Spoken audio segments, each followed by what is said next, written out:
decent, I am. Well, they're on now, look, things. They went on ages ago. Out there. Yeah. I hope so. No done yet. Fucking nightmare, isn't it? Oh, that wasn't it. Still not on.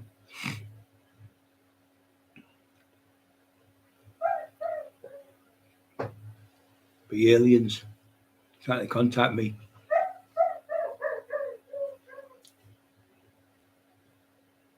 The green light on here, what does that mean? No, it's just that's just a cattle there. One on.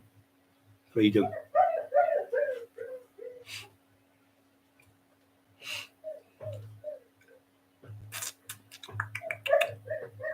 Been in here 30 minutes, I'm fucking done now. Freezing. Start freezing. It's freezing in this room. Sounds like a little gorilla. Little baby gorilla crying in the background. Still not on the chat. One on. 9 on, 2 up. Richie O'Reilly, welcome to the show, mate. Evening, Brian. Hope you're well. Yes, sorry about the delay. I don't know what it is, guys. I don't know if it's the weather being freezing cold, because it's freezing where we're at. We're in the countryside, and when it gets cold here, it's fucking ridiculous. I don't know if it's that, and it's freezing. Yeah, slow coming out the right, people. I think it could be the internet, could be the weather. It's only me and you on, Richard, up to now. We'll talk to ourselves. 12 on, only 2 thumbs up. So if you put your thumbs up, the ones we're on, you might pop on the other side. Yeah, start to come on now. Mark will be on there missing, and Freedom, and all them are always on Banmon's time they're on before me. Peter DeVox is another great lad. Peter, you're okay? I texted you last night if you noticed. Start to build up now. 13 on, 5-7 thumbs up. Let me know you're on there. I was sort of away there for about 15 minutes and fucking talked it over here.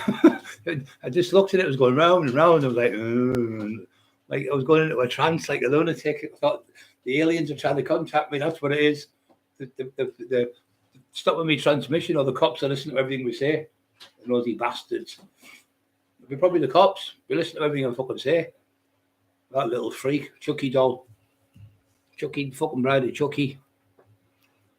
They're interfering with our internet. They're trying to stop the channel, I think.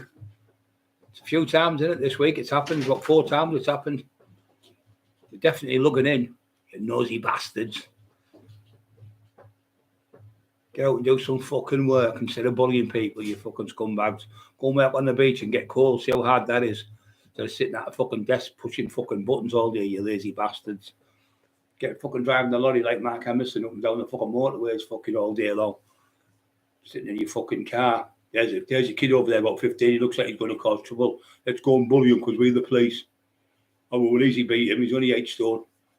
So you get them like fucking horrible cunts they are.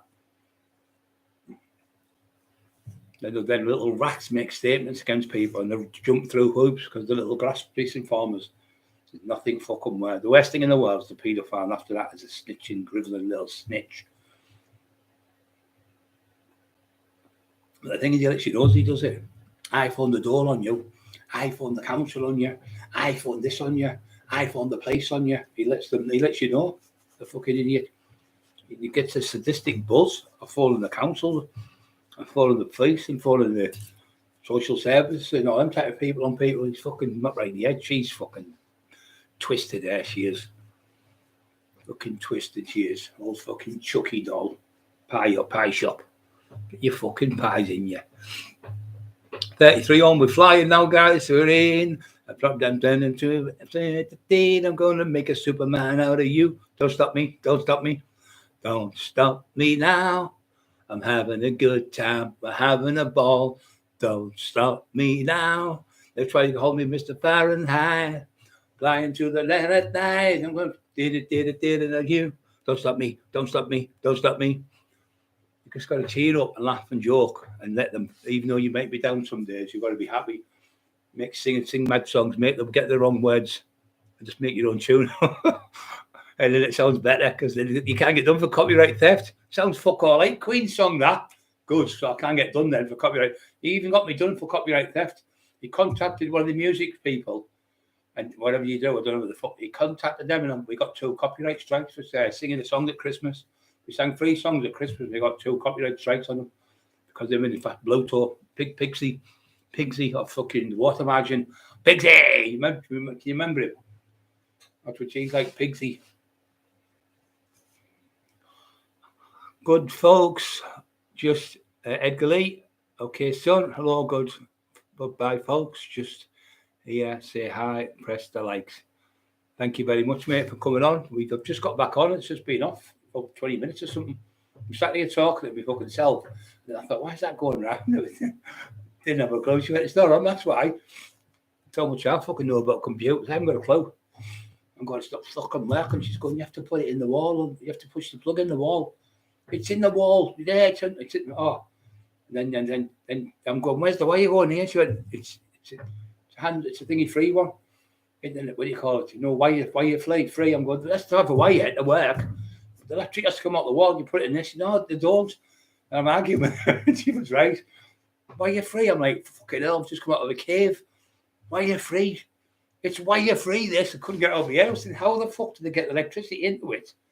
If it's wire free, if there's no wires in it. It was probably like somebody first seen that. When they first seen the television, television was John Logie Baird. I think it was 1920s he invented that. He died popular. Never had no money because when the telly was invented by him, it brought out. And then in the war come along, and when the war come along, they stopped the tellies at the 10 o'clock because the Germans and stuff could send messages through the tellies and stuff to each other, to England and stuff. And you know, like a little message, it'd be like every second word or third and fourth word of whatever sentence would be on. Would be so they could send this signal, so they stopped it. And he was the same. Alexander Fleming. He invented penicillin, and nobody used it, and it was invented years and years and years before. And it was Americans that come and stole it, the bastards, pinched it. And we also invented the video machine before anyone. I think it was 30s or 20s it was invented. Videos, they said, no, that's not going to take off again. Years later, it was massive in the 70s. It came out. Video machines, £460 for the Betamax it was. And used to pay a tenner, I think, a fortnight or a month. My mum used to give us the money. It was great because you could tape stuff like Great Jill if you were at school. Like, you could tape things like Sweeney, or you could tape things like Only Fools and Horses and stuff and watch them again. If you'd been out for the day, been at school or whatever. They were good then, but they were a fortune. You used to get a wire. It's a big wire, and you hold it. So it would be into the telly, and you'd plug it in, and you could. That was a remote control. So I'm still in them days, in the 1970s and 80s. Oh, it's got no wires coming out of it. You can't be. Where's the electric coming from then? Fucking, I wasn't. Tesla was that. Tesla, help me! I'm shouting to him. Tesla, where's the electric coming from? Because he said he invented this electricity where you could get it for free. And he said, right, I've done it. So Barnum, who was the circus owner, and there was another massive billionaire. I can't remember which one it was. Another billionaire said, well, it's going to be on something here. So he started inventing it. Right, we'll give this to the people for free. Whoa, wait a minute, for free? Whoa, he was a genius. He was great. He was marvellous, all these things. But as soon as he said he was giving it away free, he's on the bend. Just get him sectioned in the Mental Health Act. The fucking cunt's got him sectioned, sexed him in a... And because he said he was talking to aliens and stuff, and that's how he was getting the information. So the section, and whether he fucking was talking to them or not talking to them, he did something brilliant for the people. And as soon as it's free, the government, stinking dirty bastards, want to put tax on everything on there. He made the energy where it could be got for free. And he went, no, we can't do that, so we'll have to get rid of him. So wouldn't see Bill Gates, would you? Oh, I'm going to give you the computers for free. Wouldn't see fucking the other one with the other computer, YouTube. Wouldn't see him giving you free, have something free. Edgar Lee and Mark Emerson, loads on the night. Edgar Lee's having a good chat. Hope you chat. Wouldn't like to chat with them, and you're standing on your foot. Fucking hell, Chucky's fucking wife. Fucking hell, they've been out left. He'd be like a fucking steamroller, just pancake foot in about 3 seconds. Everyone's in the chat having a laugh. Thumbs are up. Yes, get the thumbs up, everyone. 43 in the chat, 17 thumbs up. Come on, guys, you can do better than that. God, it must be better than that. My singing's better than that, isn't it? They've all gone off because of the singing. Please hit the like buttons, yeah, which means the chat, which means the thumbs up. Thumbs up. Looking smart, right? Yes, it's a top of a charity I've got. I do for a lad. I've only won a couple of times. It's Changing the Game, it's called. And it's changing the game what it was. Les Peacock, he's from Hartlepool. Brilliant lad. We needed electricity a million years ago. Fucking hell, I needed a couple of weeks ago. I ran out of fucking electric. I couldn't get the fucking key to work for 2 days. Tesla, I was going, where the fuck are you when I need you? Like, Tesla, what do you do? Electric, where's the free electric? Yeah, the fuckers. Yeah, we needed it more than a million fucking years ago, I think. Some of them were still in the dark now, aren't they? Williams, mate, now. Then, are you Peter? I'm okay, Peter.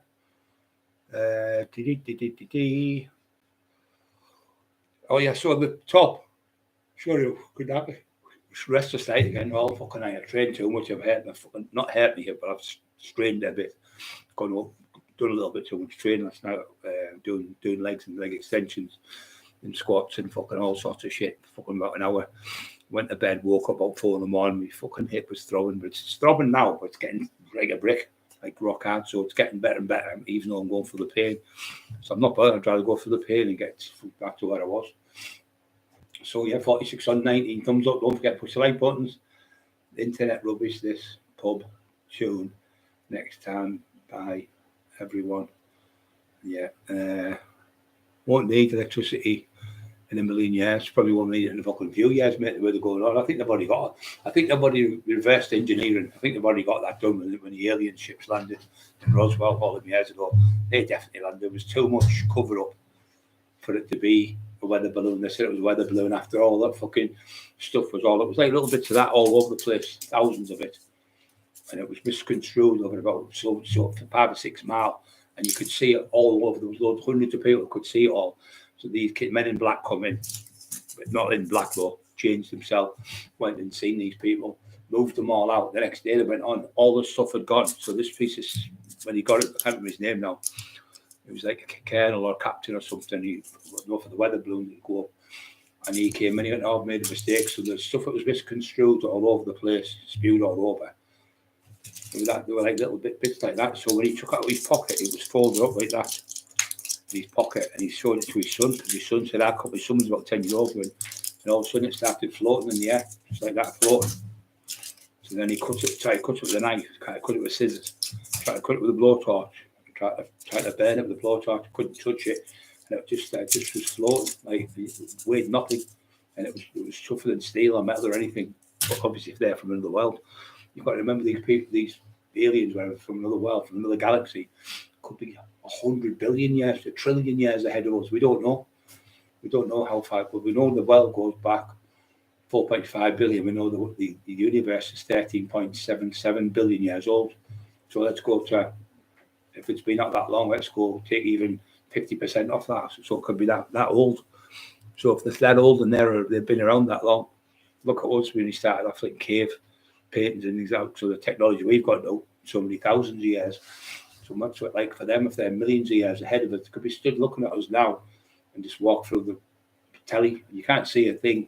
It could be cloaked, could be invisible. They could do anything they want. To probably telepathy to you and all sorts of stuff if they want to, because they're that far ahead of us. But they definitely had machines, because we've come too far since we flew. The Wright brothers flew in 1912, I think it was, in Kitty Hawk, Iowa, for 12 seconds, I think it was, in an aeroplane. Kitty Hawk, they flew, for about 12 seconds, the Wright brothers. So from that then 12 years, so 69. So that's not a massive jump, was it? 50 odd years, 60, 57 years or something, 57 years time. We've been flew from 8 or 12 seconds it was. And the next minute you tell me we flew to the moon, which is about 244,000 miles away. 244,000 miles away. So in that 59 years, why haven't we jumped that far in cars and stuff? Why the cars were out before that? Why the cars not come that type of technology nowhere near? because they've only got that technology because there's never been alien cars landed, but there's been alien spaceships landed, and they've proved it. Now they're admitting this. The government's admitted it. All over the world they're admitting it. People are coming forward with videos for everywhere. That's the thing now. These phones.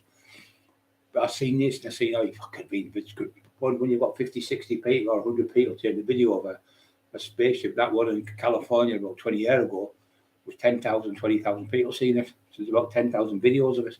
So all them people can't be making it up. They used to come off mass illusions, they used to say. So the phone can't have an illusion. The phone can only register what it's picking up. Could be a fake, but the thing was too big. It was as big as two fields of where they play American baseball or not football.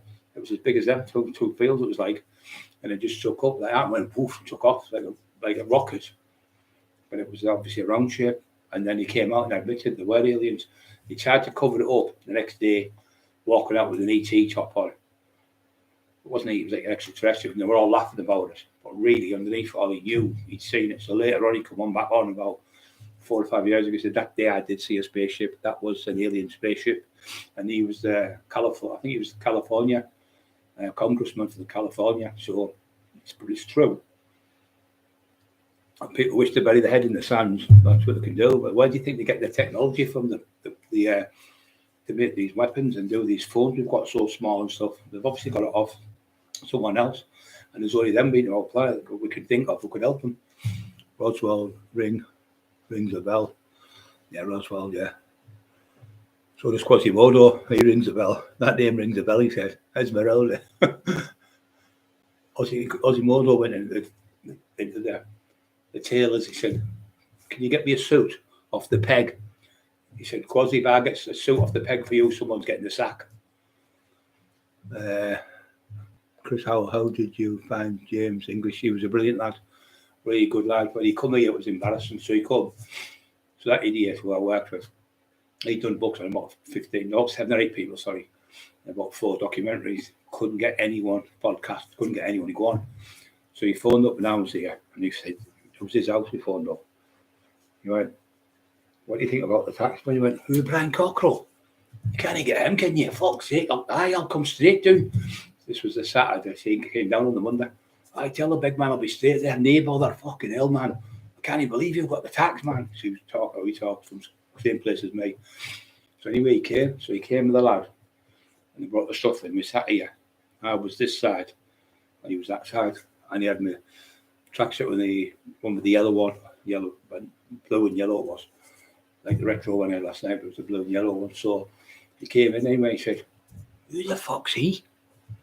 I went, that's Jamie Boyle. He went, you're fucking joking me, man. For fuck's sake, he's at his fucking heat. His fucking eyes are pinned to death. Brian, you can't fucking kid me, man. I used to be one myself 7 fucking years. He's at his fucking tits. You'd think he'd have a bit of respect. Fuck's sake, big man, that's fucking disgusting, that. The stadium in here, where were you? I said, he said, I can't do fucking man with anyone there. You can tell he's half his fucking heat. So I said, what we'll do, we'll get poor Scrappy to pull fucker. Scrappy was the fucking decoy. So I said, will you do me a favour? I said, Scrappy might go for James. He doesn't know him. Said, can he stay with you, James? Because he likes you. He fucking hated him. We said, yes, we had him in there 3 hours waiting. So me and him, it was over 3 hours. And he was fucking, they were talking to me, and he was going, we'll have a break. And we said, we'll get us a coffee. So I got James coffee, and that's anyway. We did over 3 hours, it was good. But he said, I'm going to go. He said, I can't be hanging around people like that, like that. So he went straight away. So he gave me a cuddle. Love you, big man. I went, love you too. He said, look, come see me anytime. He said, get my number off Jamie.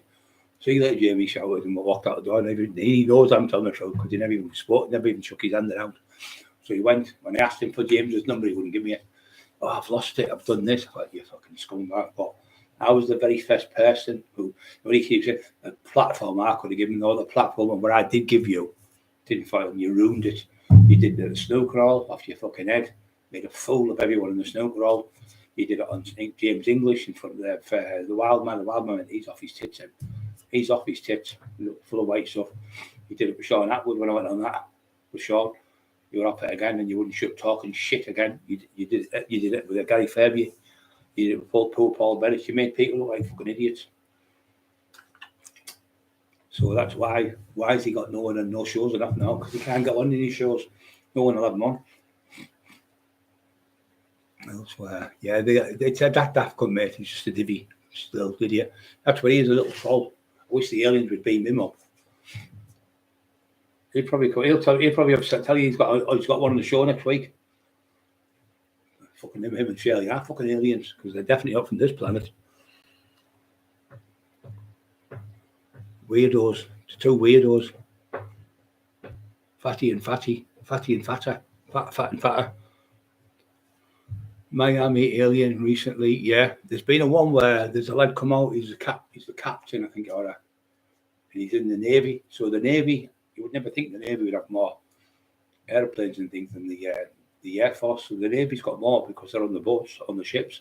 So they get boom going off in 10 battles and stuff in the air, in the sea, middle of nowhere, so they can maneuver and do all of the best stuff.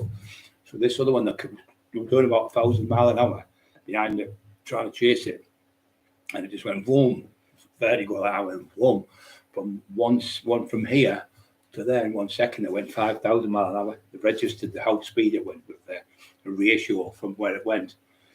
5,000 miles an hour in 1 second. There's nothing on this planet can do that. Nothing. Not a thing. Only the spaceship could do it. Like, I think a rocket, so anything could do it. So it was a UFO, they called it. And I think they were following it for about 10 or 15 minutes. It's clear as day. And that he's called Stephen something. Somebody has a look at him. He's one who comes like a whistleblower about the aliens. He's about 60 odd, 70. He's about 70 odd year old. And he's telling you the truth. If you want to watch his documentaries, you can see them for free. They're brilliant. And he comes out with it. We have got the technology off them. We have got reversed engineering. We have got setting. We should take the fucking troll off here and take him to another world. Nano, fuck off, they'd say to him. Get out of here, you scruffy cunt. I go, look there. No, they'd say to see him. Fuck me, there's aliens from Earth. He's an alien, and his wife, look, two aliens, get them off. Zap them. Zzz, they'd be zapped. Zap the aliens. Zap the aliens. Alban War of Worlds. War of the Worlds. Real. Yeah, people did think it was real. There was an epidemic of fear because they thought they were real, and people were killing their own kids and everything. And that adaptation and I can't even remember the fucking name of the band now. It gets in my head. I can't recall. I remember it's brilliant. I've listened to that about 6 times. But there's another one after that, about 1960s. It is 1960 something, a new one. It's even better than the War of the Worlds. It's up to date one. It's on London Common, I think it is. It's really, really good, that one. Looks like an update one. Radio adaptation it is. I can't remember the name. Who did it now? Orson Welles, is it? Yeah, Orson Welles, I think. It was Orson Welles, I'm sure it's him. I just nearly got the man's name there. It's because they're in a place, listen to a band, nobody like ballroom dancing. Rico or something it's called. We're going to take you back to such and such band, and you listen to it, and then we've just had this in from Bob when it comes in about the aliens. It's good, that War of the Worlds. I thought the new one they made with Tom Cruise was garbage. I liked the original one better, the old one. The priest, and he goes, as I walk through the valley of the shadow of death, I fear no evil. And the aliens go, zoom, zoom, zoom, zoom, zoom. And blow him a bit, they just zap him in the bits, don't they? But they died of the common cold, so there's no fucking chance of coming to my house, have they? Fucking hell, they'd be dead in about a day. Half a minute they'd be dead. I want fucking bacteria I've got here. That's what killed them, the common cold. Because it's like the Indians, the Red Indians, when people went to America, they developed a virus, they called them stuff. When they went there, they wiped out hundreds of thousands of people by going there and giving their viruses to them. Like different plagues and stuff they give them, and different type of they were used to it there. They never had flu, so they went over there and gave them viruses. Probably blame the monkeys again, won't they? It was the monkeys sleeping with the elephants. You always get to blame the animals because they can't talk. It wasn't fucking me at all. The monkey said, "Tell lies about me." And radio people thought it was a real problem. Yeah, it was. Ricardo, that's this Ricardo something he's called. It's his band, the such and such Ricardo band it's called. And you can hear the music or like jazz, not jazz, no. It's a little big ballroom dancer instead slow. Like on a really hot night, you'll probably listen to it, you know, in them days. Ricardo such and such at the ballroom dancing or wherever it's at. And it comes back to them again because they keep switching the radio off. We're taking you back to the Ricardo such and such. And then it goes, whoa, but more news in, no bullet points coming in. The Bride of fucking Chucky. Oh, they're horrible, they're evil, twisted people. They hate seeing anyone getting on. They haven't got a fucking carrot to scratch their ass with. They haven't got a fucking house. They haven't even got a car. They've got nothing. They're on the fucking bones of their asses, begging fucking payments off the door. Begging off the door, they are. Tic-tac-toe. Hey. Banging that door, Eli. Can't believe that. It's freedom I can't see from government and disease keeping them away.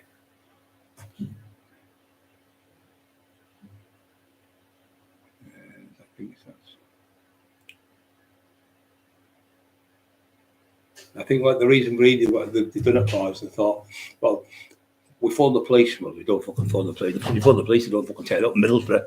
But in like there, you say you phone the police, and the police would phone the guard, and then the guard would phone the army, and the navy, and all them would come. So when they come and they go there and they think, wait a minute, we can't fucking fight these. We've got no chance because they already know they can't. They've got nothing to beat them with. So it'd be like going up in there with a fucking plastic knife and a plastic fork, or trying to fight them. So when they go with some type of ray gun and wipes out the whole fucking army in one go, the people will be petrified. So they think, wait a minute, we're not in control of this world now. We haven't got the police to phone. We can't phone them. We can't phone the army, the navy, because they're not powerful enough to beat us. So they use the police. Straight away, get the police. People phone the police. So the police get the police. And the police see something there, they'll phone fucking the armed response. Then the armed response will phone the army. Then the army will come in with somebody else. Then the navy will come in. Then the fucking RAF will come in. So they always come in with all the stuff. So then if they start using weapons, start getting fired at them, and all of a sudden the weapons just melt or something in the air or can't engage because they do some type of electronical impulse where it stops them firing the weapons at them. They're going to think we can't do fuck all this fucked. And then all these people will be watching it out of the bedroom windows and this big war, say it was in London, just for instance. I think nothing the army's doing, nothing the navy's doing, nothing the government's doing can help. We're finished, then people will probably start turning on each other and through fear, and that's what happens. So they won't let you know the real. They don't want you to know the real, but the real government now are telling the truth. But now they're saying, is it just a spin? War on rock.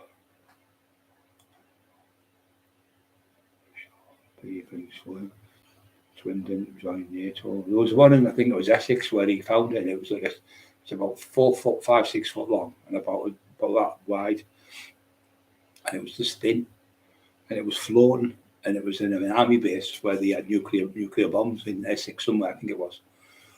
And they went. One was there. The one was a captain, I think, and one was a sergeant, and he walked in. Anyway, he had a phone with him. No, he didn't have a phone. I'm lying. He didn't have a phone. The phone wasn't there. He drew it out of his own head. He remembered it, and he drew it. He drew all the stuff on it. Anyway, later on, another one seen it, but this one videoed it. It was the exact same thing, and he put the markings up, and it was the exact same. It's like hieroglyphic markings. So a lot of people say that's why the hieroglyphics are there, because the aliens come, showed them how to build them buildings, and what they say they are is 10, 12, 15,000 years ago, right around the world, people from all different areas like Puncho, in Africa, in places like New Zealand, places like Israel, Egypt, started building pyramids, and in Mexico they built the pyramids. So what they're trying to say was, when they put them pyramids, all them pyramids from all over the world, and all different they all pointed to certain constellations in the sky.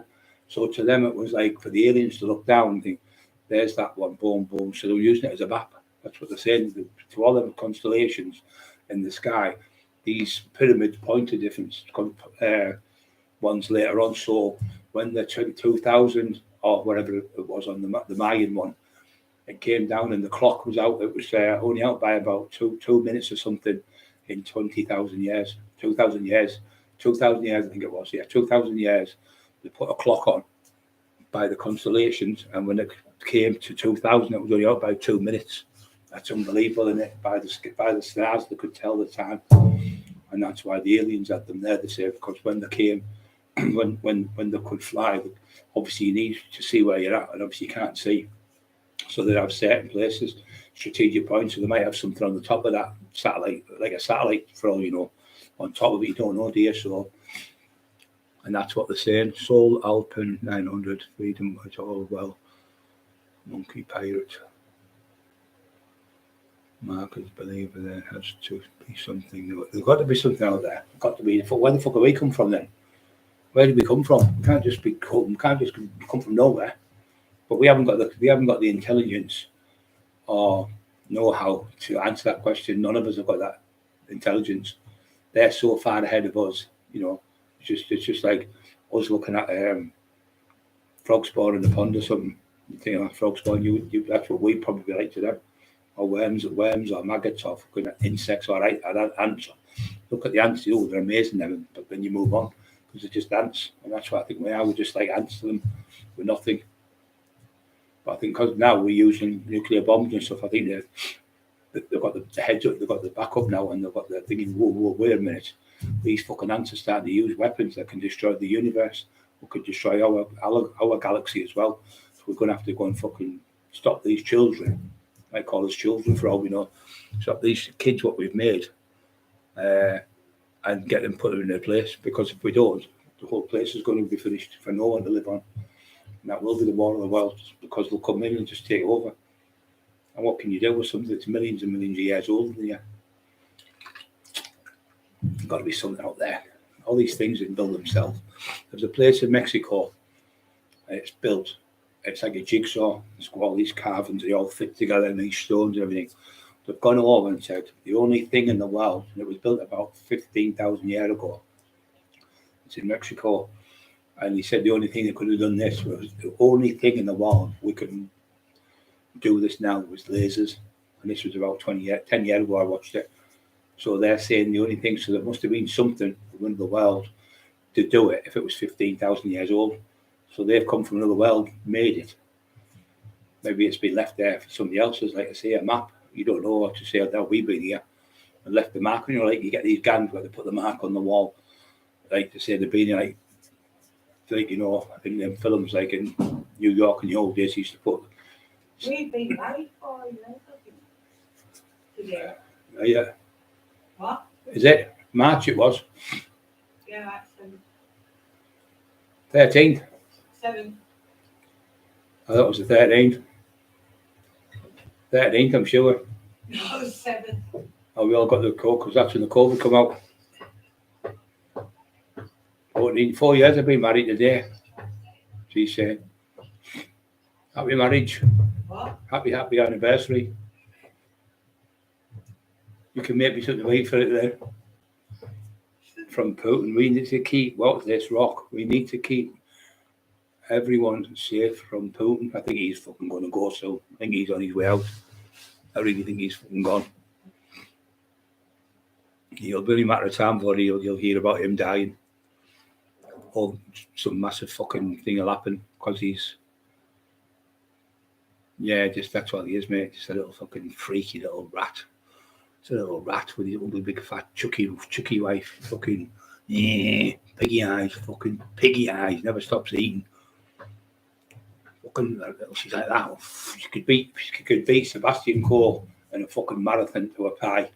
I'd put her down 100 to 1 that she'd win for the pie. You put the pie 5 miles away from there, and I bet she could beat fucking the fastest runner in history. She'd beat. She could beat fucking Scrappy to it, never mind a fucking human. And eat the dog. The size of the universe is just it's just getting bigger because it's called the Big Bang Theory. So when you have a bang, an explosion goes outwards. So the universe is still getting bigger and bigger. And there's another thing called the God particle. They're trying to get that now. They're trying to make it in Hexenberg or something it was called. It's a big machine. It's 26 miles circumference. And it's just trying to replicate the speed of, like this. I think it's the speed of light nearly they're doing. With these inside it goes round in a circle. I think it's in Sweden, Switzerland, somewhere like that. and they've had it about 20 years, and it's going around. It makes a small explosion to try and replicate how the world started. So they've been doing that for about 20 years now. I can't remember the name of it now, but they've been making mad things in there. Fucking, you might make something that fucking just fucks the universe up, might you? Knocks it off its axles or something crazy.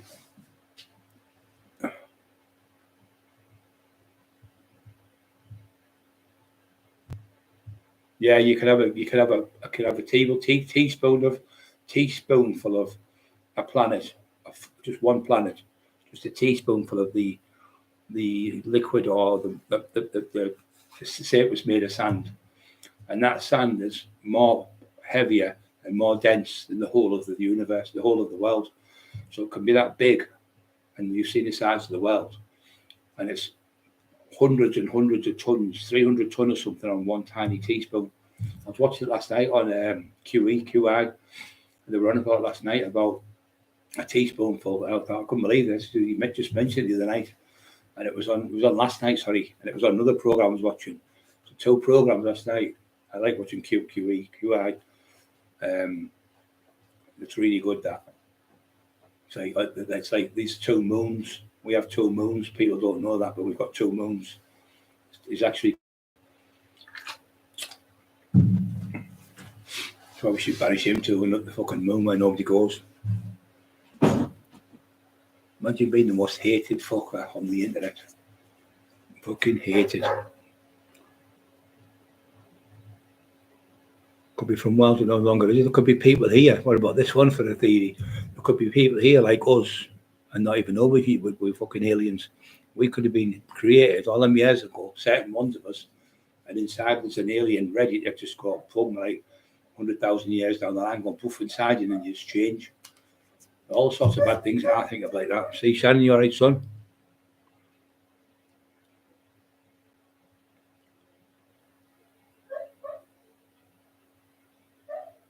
Oh yeah, there's definitely more stars. There's grains of sand, definitely more stars. Because there's only so many beaches, isn't there? The galaxy, you've got to remember the world's only small compared to the galaxy. And look how small the world is compared to the galaxy. It's just, the galaxy just every day gets bigger because the explosion what it had to make it form it is still opening up and opening and opening up. It's still getting bigger and bigger and bigger, so it never stops. It's infinity and beyond. Same as count numbers, 1, 2, 3, 4. You can go on forever. So the galaxy can go on forever. It never ends. But there could be another galaxy, another constellation of stars, what are a billion years away from us. So the speed of light, I think, speed of light is 1.7 million miles a second, which is fucking ridiculous. You couldn't travel that far. You just crushed to death. With the gravity would kill you. So they have to have worked out how gravity works. We haven't worked out how gravity works. That's how we're slow. That's how their spaceships can fly a lot faster with the reverse engineering, which is gravity. How they've worked out how gravity works. So you can sit in there and just fly normal. Where when you have 1G, that's your weight. 2G's double the weight when you are 3, 4, 5, 6G. So if you're 10 stone, and you're doing 6Gs, that means you're 60 stone. I think they can only go up to about 8 or 9 for a couple of seconds because you can end up fucking ruining your insides. And that's why a lot of these pilots and that are bad later on with the inside because of the speed with the rocket and stuff. Because I think I was doing 23,000 miles an hour or something, the rocket, which is fucking unbelievable. 23,000 miles an hour, I think it does. It has to do 23,000 to get out the Earth's atmosphere. You've got like the stratosphere, the atmosphere. You've got all different ones to go through. I think it's 23,000 miles an hour to get out of there because of the gravity will keep you down if you don't. Another thing was on last night. It was a fucking leaning tower of Pisa, and another leaning tower. This was only 1%. This one. They were on about the Tower of Pisa. I thought, I've just been on my live talking about that. This is like about 20 minutes after when they were used that. I'm going to use. Do you remember this? I was like, you thought there's no fucking there. They're all gone. Your computers are on. I'm telling you now, yeah. My nose won't stop running. And it's for days. You and dogs actually make mine bark. So do they? Full moon, half a moon. Full moon and a half a moon. No, it's a celestial moon, it's called. It's called a something celestial moon. I can't remember. I watched it on QE or whatever it's called. The one with the big lad on, what's he off? He used to be in Blackadder, the big tall bloke. Can't remember his fucking name. He's in the James Bond films. He plays Q. Can't remember his name anyway. He's in it, and he's really clever. He used to go to Cambridge or something. Really, really clever bloke. Really, really clever. I've seen him on the. I watched that University Challenge, you know. I like watching that. He's been on that a few times. He's really clever. There's been a lot of UFOs in Cumbria. When I was up there, there was. Well, I was grabbed the car one day and it was fucking boiling on. It was fucking old Japanese. What do you call them? Japanese. Begin with an R, isn't it? I can't remember the name of the fucking thing now. Anyway, I'm fucking driving it. And you have to get out anyway, take the hood up. Fucking nightmare. Is that a Reynolds? No, it's not Reynolds. No, what the fuck is it? Anyway, so I got out and someone said, "Are you all right?" I said, "Yeah, sure." This is where the UFO landed, you know. She was an old, about 60, 70-year-old. All right, I said. She said, "Oh, yeah, it landed on that road years and years ago when I was only young. As a kid," she said, "I was about 20-year-old or something, 18-year-old. She said, it landed on that road there. It was there for about 2 hours and loads of people seen it. It was a big, massive UFO landed on the road." Anyway, I asked a few people in the town and that, and they went, "Oh yeah, there's been quite a few UFOs in Cumbria." I think it's because obviously there's nobody about hardly, so obviously they'll probably do the manoeuvres. And there's not, it's always over unpopular areas, isn't it? Like they go to Nevada, Alaska, places. There's loads seen there now. When you go somewhere like that, they'll think, "Oh, it's the Aurora Borealis, the Northern Lights," because they've got lights that go green and yellow and orange and stuff. Because of the magnetic atmosphere and the way the sun it gets pulled like and it pulls colours and yellows and orange. It looks absolutely amazing. It looks like fireworks going on, but it's the same as the Mary Celeste. That's where this went out the night. The Mary Celeste, I don't know how many people, I can't remember now, and it went missing. And when they went on the ship, all the food was warm still, all the plates were still there. All the knives and forks were there, the food, you know, all the whatever they were eating was there. Nothing was moving out, and every single person was missing off the Mary Celeste. Not one person was ever found, no, not one piece of shoe or anything. Where the fuck did all them go? There's the other one. Same as the Beauty Triangle. 6 airplanes were flying up over it. They were all there, coming back off manoeuvres. And they were coming back, and they just fucking 6 of them all disappeared. All 6 went, never come back. They were on radio. Next minute, they're all gone. Now, see, if you found one went, you can understand that one could get trapped in the water or whatever. But where they went down at, they would be all over the place. You know, bits of breaking up and stuff like that, and wings and stuff. Nothing was found. Not one single thing was found. And there's been multiple things happen there where ships have just sank for nothing. And been with a triangle, and they can't work it out. There probably will be these and things like that, but 6 pilots just went. But the Mary Celeste, they were all on the ship. They felt the food and the stoves and everything, and all the beds where they've been, and the warm and everything. So they couldn't have got far, especially them days. You know what I mean? It was loads of years and years before the type of technology we've got now. So they couldn't have got far, but not one single thing was found. You know, if it was like a shipwreck or it'd be broken up bits, or people jumped over there. Somebody shot, they were all shot, or somebody take bullets off. They were all taken. They're all taken, I think. Taken away. They've got to be taken. I like the ET one where they're at the end where all them people that have gone from years and they go back. There's like if you watch Close Encounters of the Third Kind, that's he's on that ship and he gets left there. He's ET. People don't understand that. So Close Encounters is fucking brilliant. It's one of my favourite films. And that film there depicts, to me, is like closest thing to getting to what they've got the truth. And I think what they do is, I read a thing about what they do with the government. They'll give them like a film to make what they know it's true, but they'll give it 20 years before they come out, or 30 or 40 years before they come out with the truth. So it gives them time to realise these things could be real. So then they start making films like E.T. They made like Close Encounters of the Third Kind, but that was E.T. being left up, like E.T. phone home. They'd left him on the planet, and all these people were seeing the same thing, so they went to it, and they took him away, and obviously they're coming back for E.T. in the E.T. one, but they don't tell you that, but that's true that. But they said Spielberg was talking, and he told someone that he was told by the government to make that film, so it would give us, they think, well, that's what's going to happen. They're not going to be bad, they're going to be good. And then they make films like fucking Predator. You think, fuck that. I'm staying in the house, I'm not fucking going out. Predator, fuck that. Harold got some bottle and he fight Predator. It's supposed to be him, you know. Jean-Claude Van Damme was playing the part, and he said, no, I don't want to do it. He packed in halfway through it. The best part's where the Indian goes, and you see his face, he's fucking for real, and he goes, ah! He screamed like that, fucking brilliant. And then Arnold does it. Kill me. Arnold saying the Indian goes, looks at the piece of wood where he's going to kick it and hit him in the head. Fucking brilliant films. And when you're younger, they're brilliant, but they're still good now, aren't they?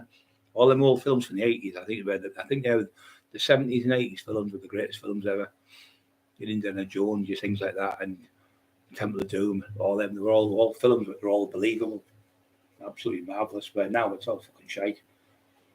Fucking all this stupid fucking dancing things, and Queen of the Beach, and fucking RuPaul and all that shite. Fucking load of garbage. Fucking ladybirds and ladyboys, and they fucking what a load of cack. My mum would fucking throw a bottle through the telly if she'd seen somebody on the telly. She'd fucking smash the telly up. Fucking shite to put on now. Fantasy Island thingy, such and such, and they're all on there. Then this one, Married at First Sight. What a load of fucking garbage, isn't it? Fucking shite. You look at them and think, get that off. I don't even want to look at it. Fucking rubbish, isn't it? And then you get them on the Big Brother. Fucking load of shit. Tonight, Big Brother, Jessica said to John, what a load of nonsense sitting. That's how Peter fucking crackers, they watch a load of shit. Instead of watching us with learning good stuff. Learning good stuff on the Taxman show. They said to, look, them just disappeared too. Yeah, there's been loads disappeared. Sol Open, 900 AD. Yeah, you're right, mate. It did. There's been quite a few like that, hasn't there? Really, really. And you get, when you're watching them, you get that fucking shiver up your back, don't you know that?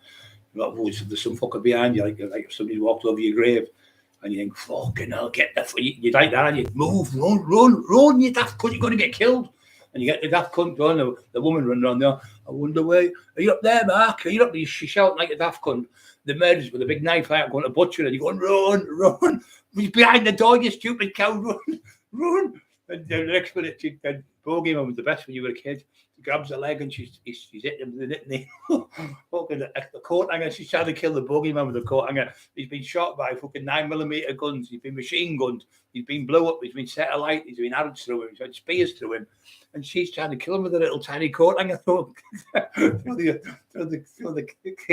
curtains or fucking the mental armor. Or they'll stab them, don't they? This is the worst one. They've got a gun. They'll shoot them once or twice and go, dead now, aren't you?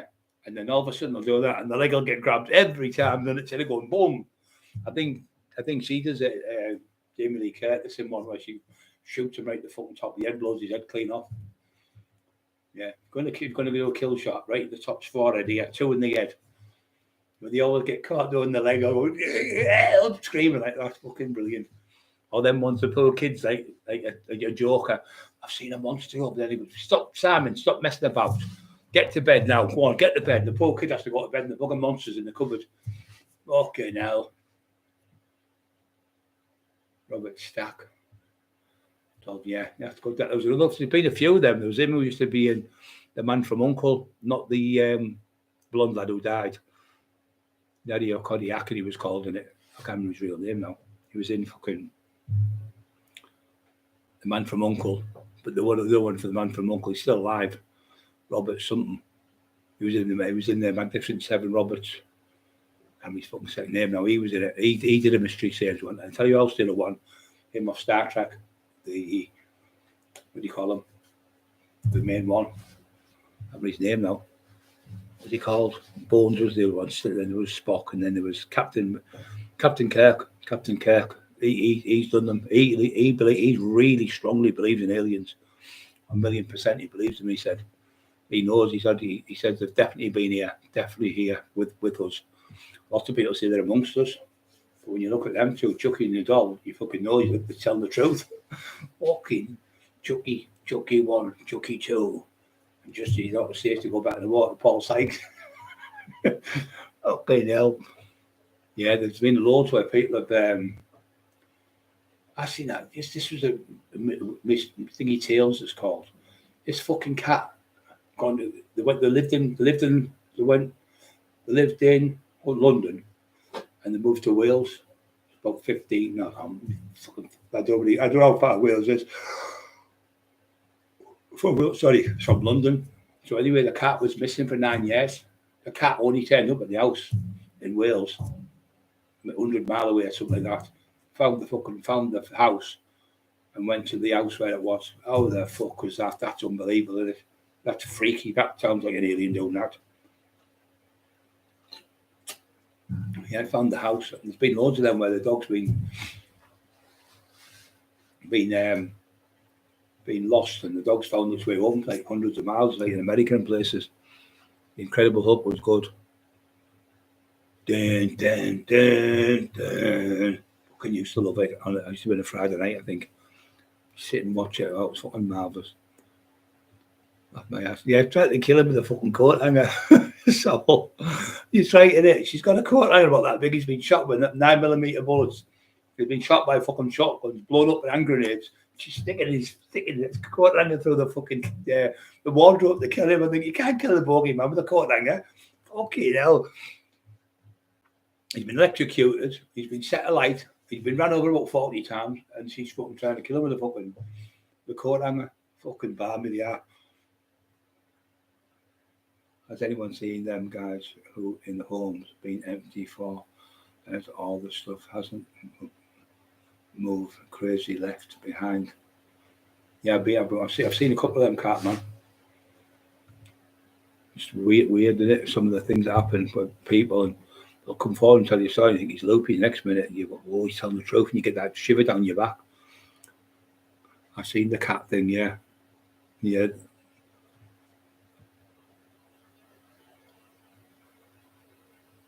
I see the cat thing. Corrado, evening, Mark. Where are you in the truck, mate? Andrew Campbell, you okay? God created everything. Yeah, well, there you are. Well, God has to be an alien, doesn't he? Because he's not from our world. He's from another world, doesn't he? So he has the creator, has to be an alien. So that's what I said to our church leaders. Spoke to loads of people in the church, Catholic church, everything, they say the same. You've got it spot on. Definitely an alien God, because he's not from here. Because he's not from this planet. He wasn't born here. So yeah, definitely. Well, how many more is there? If there's one, there's got to be more than one, isn't there? Can't just be one, can there? One creator. There must be like God. He must have, like you say, the angels and stuff. YouTube TV, The Rock, Freedom, Rock Footy still up laughing. Baby Wolf just back from hospital. Severe nerve damage at bottom of my back. I've got today fucking killing me tonight. My back is fucking freezing today. My hand's killing me. My thumb. It feels like it's trapped in a fucking door. I trained too much last night. I done too much, being greedy. I did 100 press-ups off the wall and 100 crossovers with my chest expander thing. Not chest, that's the bands. And then I did 100 biceps. My fucking arms, my hands are killing me today. So I'm going to have tomorrow off. Nerve damage is horrible. It's fucking horrible. Your hands are freezing. Even if you've got a fire on, you can be in a room, you can be pouring a sweat, but your hands feel like they're freezing cold still. My mum's the same. She's got nerve damage. Her hands are fucking freezing, and like you'll sit here and everyone else is boiling. You could be sweating, the buckets and you're still freezing. When I've been in hospital, your hands are like ice. So that's what it is, the nerve damage, because the blood isn't getting to it properly. So it's freezing cold. So your blood's not it's like not running properly. So it's like having a radiator and having the blockage in the radiator. So half the 90% of the radiator is warm. Why is that? So it's not working right. That's what your hands go like. And your hand, my arms are freezing here. That bit there, the back of there, it's freezing cold. It's like hand being in a freezer. You take it down, go, oh, I know that frost like that. Oh, it's fucking horrible. Yeah, aliens do believe. I do believe they're there. They've got to be there. We would be here, would we? Oh, after see Clark's. Yeah, he was fucking non-slow, wasn't he? He was always going to Thailand with young boys, wasn't he? He was fucking into young kids. He was over there in Thailand. When I was out there, people tell me he used to go over there all the time with young boys and that. Fucking young girls. I know his stuff was good, but I just didn't like him because of what he was.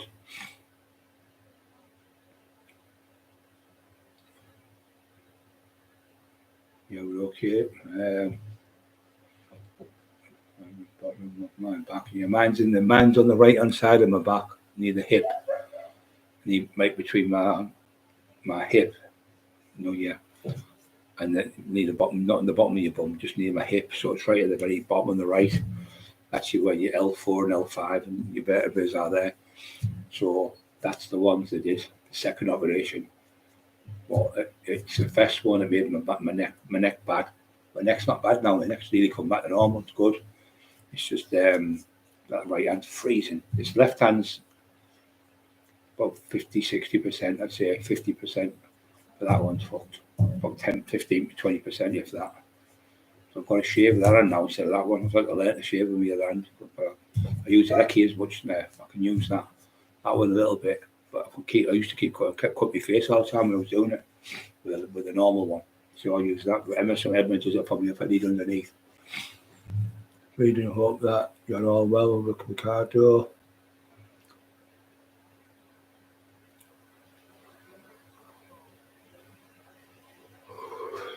Fucking yawning today. Can't believe it.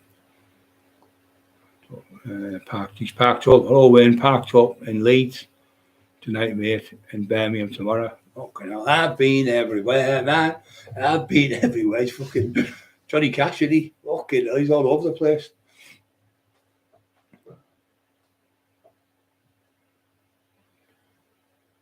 Crying boy, picture's bad.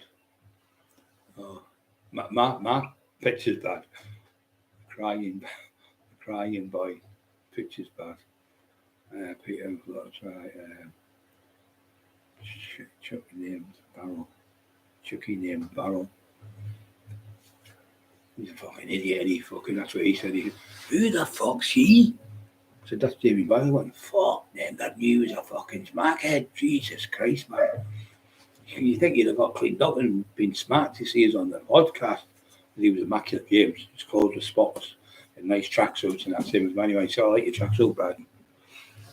Yeah, nice man. Very, very polite. Very, very honest as well. No bullshit from him. Just tells you the truth. Nice bloke. Can't bullshit him, because he knows he's fucking very, very, very clever. I just told the truth. He said, I'm glad you've told the truth, big fella. He said, over the moon, because you get loads of them coming on pretending they're off drugs like that cunt. I never took drugs. I had them when I was 12-year-old. And then I had them when I was 15, maybe 16. Twice I had 2 lines of coke. And after that, I've never had none since. Well, whatever the fuck you're taking, give us them to us. Fucking hell. Whatever you're on then, what is it, soup? It's fucking enough. That's what tomato soup does to your fucking oxtail soup. You better get me some cans. Fucking hell. I've never seen anyone as bad as him in my life. I've never, ever seen anyone talk how bad he talks. You'll talk from a normal person. Well, not normal. Talk from an abnormal to even more abnormal. And the things he does is just fucking insanity. The sounds coming out of his voice, it's like a fucking, I think he's like a squeaky fucking, like, he's like me breathing in helium fucking breath. The back together. Yeah, that tell you what, spot on that. You're right, Sol, because you know what? Everything it seems But the children, shroud of children, it was all shite. When they got out, it was actually 300 years younger than it was. It wasn't at the birth of Jesus. It was 12. It was maybe more. I think it was 1,200 years old or something. And they tried to say it was the one that was on Jesus' head when he died, with the hole in his head with a showering crown. And when they've got the nails in, they did the DNA and everything, stuff like how they can tell by these forensic scientists can tell, and also by the archaeologists said it's not there, it's all made up. So they reckon the Ark of the Covenant's in there and all sorts of things. They say that they've got them, the Templars, they've got it. They blame them, so I think they all blame each other.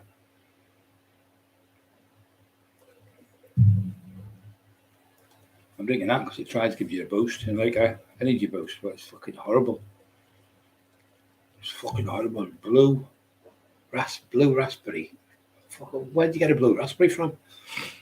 Fucking hell, it's an umpa fucking bottle of pop she's given me. Dumpa, doobity doo. I've got another pie for you. How many pies can Shirley eat? More than everyone in the street. Eat. Oompa. Doobity doo. Fucking mental. Fucking mental. We cannot overdo it nowadays. Philippines. Was it the Philippines you was at? Oh God, I've got neck. These there, mate. My fucking neck. Oh, my fucking poor neck. I feel like my neck's fucking, not my neck. I feel like an alien took over me. Yeah, mate, it's true. 100%, brother. Horrible cunt he was, mate. Yeah, he was a fucking proper pedo, mate. Really bad one. Young kids. Known for it for years. There's quite a few of them used to go up to Thailand and used to go to the Philippines and all places like that. He was known for it. Yeah, they stayed with young boys and stuff. Couldn't even admit it on certain places to certain people, like what he used to do. It was the other one he used to go, I can't think of who else. It was him. He definitely went out, yeah. That's why I know. I think he did that film. 100. That film was brilliant. I love the film he did. Was where the monkeys come and everything. I think he did that film, and that was to give him. I went to the picture see that when I was a kid. About fucking hell, make got done. He had to go to like a lot of boss. It was a place you had to go on the weekend for 2 hours on a Friday, Saturday and 2 hours on Sunday. And I went to the cinema across the road in Stockton. 2001 was it? Space Odyssey 2001. So. Yeah, I went to see that. I was on for about 2.5 hours, and he came out of there after doing his like community work type of thing. Yeah, but I found out later on that he was a fucking robber. I used to read all his stuff, and when I seen that, I thought, "Fuck you."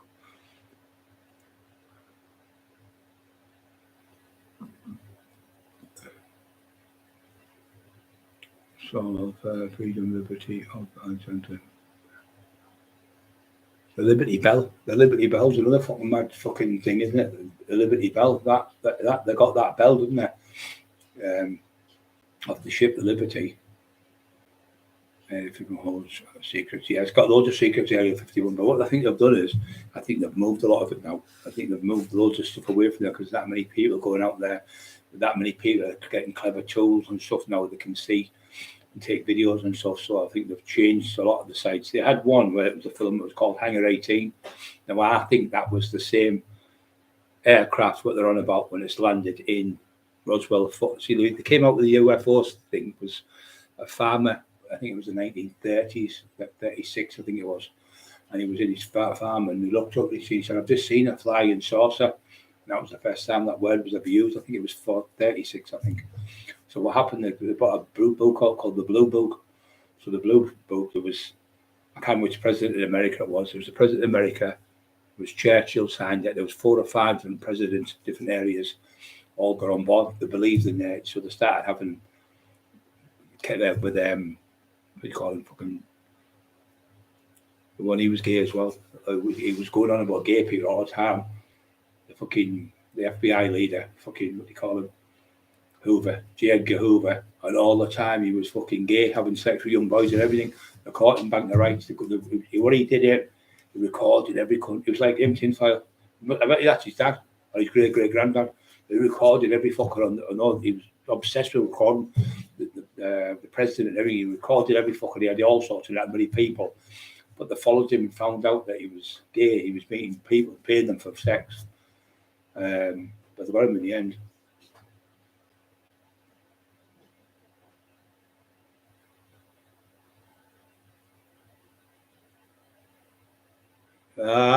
So I never knew that. I could see the daft little cunt. They had pictures of a book. Picture of the book was out 2019. Haley, I can't see that. Rube Holt about Jack the Ripper. Ripper was hold someone else's book. Ripper, why sold someone else's book. So it was in 2019, the book, and he's fucking pinched stuff out. Well, that's what he does. He did it with Paul Sykes' book. He actually went to see Paul Sykes' missus, called the Cat. She said, I don't know how to do with it. I don't know nothing. She said, I'll give you this, I'll give you that. She said, no, I don't know how to do it. He was bringing women back and making her have sex with women in front of him, and bringing young boys back, and taxi drivers and all sorts, and paying them to have sex with his own wife. Just vile. And he was sat laughing about it, thought it was clever. And then he said, he used to, what was it he said? His sister, he said, when she come to stay with me, remember I told you your sister come to stay with me, I said, all of a sudden, I was sat there and all of a sudden the glass moved like that. And I went by and I went, Sherry, do you see that? And he went, yeah, seen it. And he went, so there, all of a sudden my computer went, and it was Paul Sykes from the grave saying, it's me, Paul Sykes from the grave. If you want to watch it, go on the Jimmy O show and you'll see it. And he said, then the next minute he said, there was, I had to get an exorcism in the house, a priest, a spirit of Santis, a celibate day, and all that stuff. He said, so virtually for 2 weeks, yeah. I went, yeah, for virtually 2 weeks, Paul Sykes' ghost lived in my house. He said, so I said to the ghost of Paul Sykes, did Paul Sykes' ghost, no, did Paul Sykes' ghost put the willies up, yeah? And he was fucking raging at me. Paul Sykes' ghost put the willies up, yeah. And he went to me like that, proper rage in his face. and Jimmy O, he's another one. Jimmy O's come out as well and said, I did a book with him, Brian ripped me off as well. This was only about 6 months ago when he found out. He ripped him off because the official company talks to him. He said, I did a book with him. He said, what Brian said, he's on the truth. He said, he used me to bully Brian and Emma for about a year or so, and I found out it was all lies because other people have come forward. So he fucked him off as well. Another great lad, Jimmy O. But he said to Jimmy, when I was on the thing and I interviewed his sister, she said, when I was a kid, she said, what was he like? She said, oh well, I used to think I wish I had a big strong brother, which he was, but the brother would come and cuddle me and love me, and not come to my bedroom and grape me every night when I was a child. 12, 30-year-old, he was graping his own sister. Dirty bastard. And he said in the book, he said, when he wrote that book, it was called, he written that book, Paul Sykes, he was clever. He written the book. He knew he'd written the book because he fancied the school teacher who was in the literature or English, whatever, English teacher. And he did the book and he won a Tesla award for it. So that book was written in 1970 something. And because it was on the shelf for 24 years and nobody took it, they went down and Dale Brendan Hyde was there. So Dale said what they've done is they got a dodgy solicitor and got his sister to come get the book, and they bought the book for £200 and paid the dodgy solicitor and said, look, my was giving you like a lump of money to his sister, we'll give you 50% of the book. And Dale said they never give the woman a fucking penny, just ripped every penny off everyone. Pure scumbags.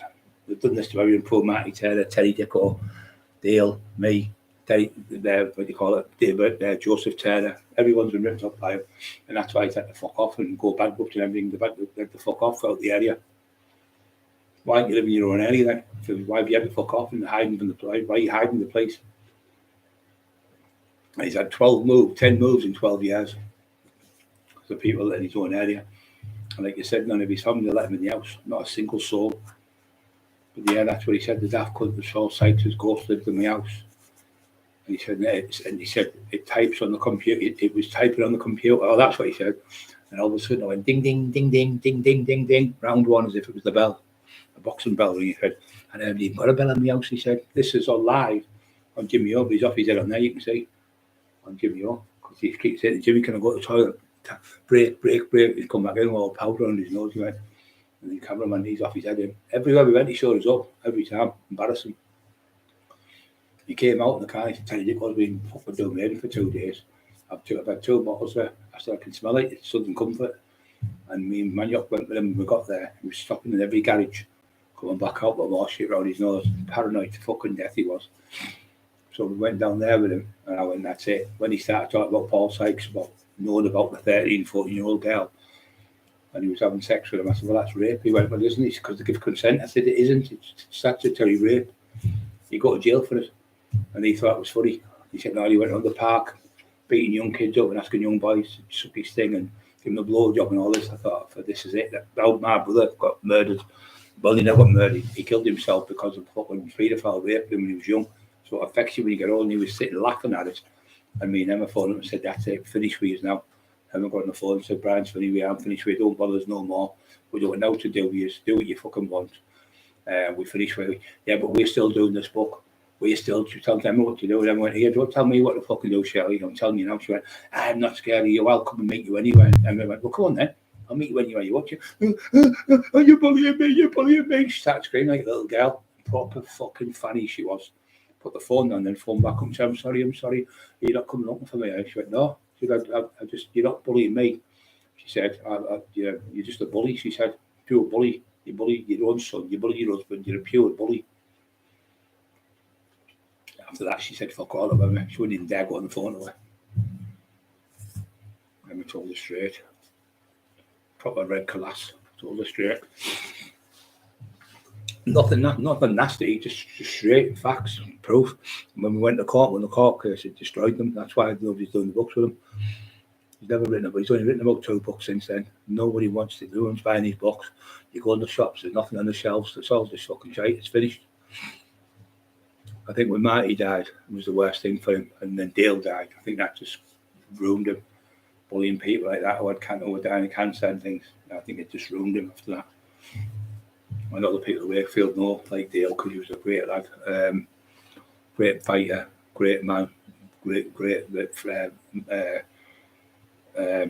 human being he was. A million times the fucking scumbag he was. Even when he had cancer and he was bullying him. He went, look, you're bullying me, Dad, you're bullying me, Mum, you're bullying me. He said, look, I'll come and meet you now, even though I've got cancer, I'm not bothered, I'll fucking fight you now. Wherever you want to meet me, I'll meet you. And the coward would even fight a man who had stage 4 cancer. Fucking shitbag. All he's good at is on here. As you can see tonight, he's been on again. Can't take it back, so you can give it, but you can't take it. Can you, tinfoil? So anyway, I think it's been 13 months on the 20 something of this month, getting towards 13 months. I honestly think now,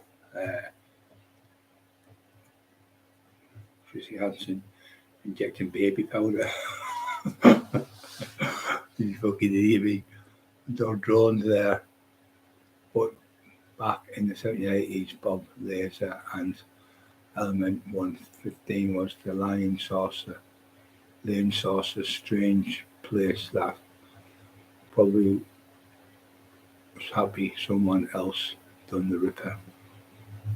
Or was in soil open 90 cheers for the information. But yeah, mate, I don't think obviously you don't want to be fucking spotting some of the anchor people. I think, well, why are you spotting them? You know, you get people fucking horrible, don't you? So if I've got out to say to someone, I'd rather tell them the fucking truth. And if it's up to them if they want to believe it or not believe it. But if you don't tell them, they'd say to me, what the fuck didn't you tell me? He was a grass for all. Why did you let me write a book with him? That's why I tell everyone, don't write a book with him. If you're going to do a book, phone somebody at Lee Waterley, John Blake Publishing, Penguin, all them companies are marvellous. They don't rip you off. And you ask for it, it's like Steve Rafe. I said, Steve, can I get some invoices off? He said, yeah, give me 20 minutes. I went, I've been waiting fucking 4 years for these. Still haven't got no invoices. So Steve went, hold on.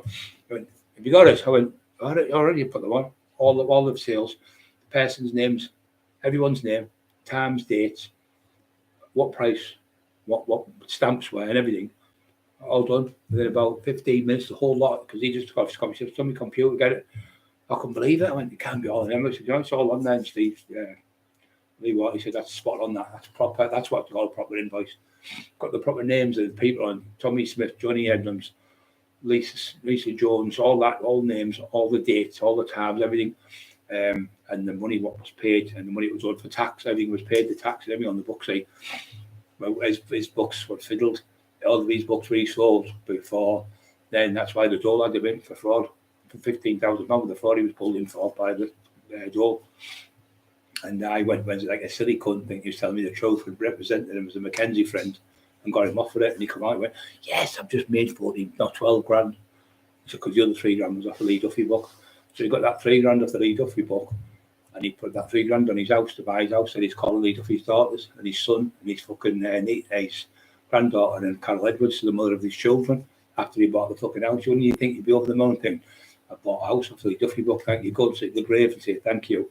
And to the family members, you go out and give them a few quid, wouldn't you? He's not a greedy bastard. He said there was one lad in jail, and he was interviewing him, and he got the lad's fucking parole knocked back because he was interviewing him from the jail. Told everyone, I'm going to be interviewing the lad tomorrow. I can't tell you his name, but he's from the jail. He's in the jail, inside the jail. I've got a phone in there with him, and he's going to talk to us. So he's talked to this lad on the phone, and it's on the phone. Obviously, somebody said something to the screws, or maybe they want, because this lad's in for 3 murders, attempted murder and 2 murders. He got done for. He's in for life. So he was talking to him. He kept mentioning his full name. So the next minute, the lads, they've raided the cell the next day or the same day, and they've nicked him and done the lad. And I think it was 6 years extra on his jail because of that piece of fucking shit, just to get a story on someone. Absolute fucking scumbag. Anything to try and make yourself look important. That little cunt, divvy cunt. Wouldn't fight sleep. ABA fucking champion 3 years now. Fucking liar. But he was a run out. Good. It's at the bottom there. It's all gooey.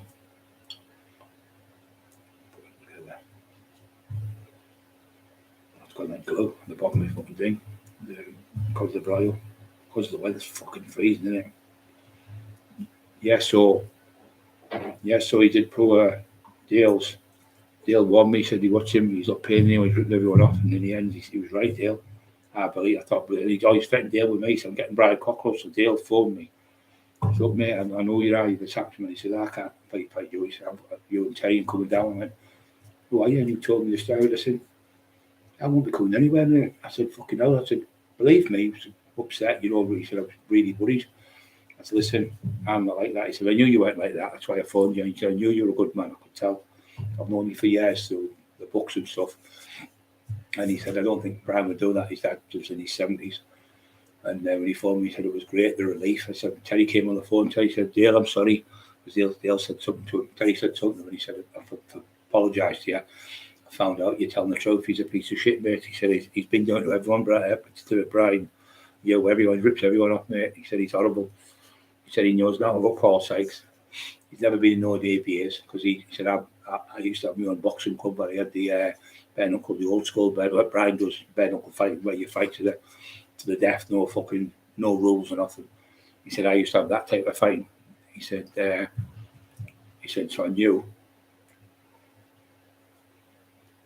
He was bullshitting, and when Brian coming, I was over the moon, and then he come to see me and Terry, and that. It was nice. And then that's something we come up like 4 times to see his lovely man, passed away. Sad day when he passed away, right? But we're in car with real men don't hate kids. You just have to program your kids like a TV or like a fucking like anything. You've got to get them right, like out of bed in the morning. But you do little games with them like that. I bet I can beat you before you get downstairs and daft things like that. You do it with my nieces. I bet you can't get over that thing, but you can't get ready in the next 10-15 minutes to watch this lovely telly. We're going to have ice cream with it. But if you can't get ready in 15 minutes, there's no deal. I'm straight up the fucking stairs, in the bath, washed, cleaned, dried down, straight down. How many is on? Oh, 1.3 seconds over. I'll let you off for this one. I love you, Uncle Brian. Like, and the kids, you just play a game with them like that. All I do. paracetamol at the snook. Yeah, that was funny, Wayne Carrard. His excuse was, the snook halls, his excuse was, I had 2 cocodamol and 2 paracetamol. So I said, well, if that's what cocodamol does to you and paracetamol, why aren't all the fucking drug dealers buying it? And they're spending a fortune on heroin and on fucking coke and crack. If you can get that fucking paracetamol at about 30 pence a packet. Oh, fucking hell. I wonder what fucking, I wonder what, what's they called? Fucking hell. Ibuprofen does to you. Fucking 6 ibuprofens in a bar and a Milky Way. Fucking shite he comes out. That's his excuse why he was off his head. Cocodamol and paracetamols. Fucking hell. Oh, all right there, pal. You ain't got any paracetamols there, have you? Hey, he's selling. He's doing any? Aye. You got any paracetamols, pal? How much for 20? Fucking hell. Can you do me a cocodamol? No, you need 4 fucking bother. They're really strong, them cocodamol. All right, pal, need bother. He's them. Fucking round the fucking twist he is. He's round the fucking bend. He thinks people are mental.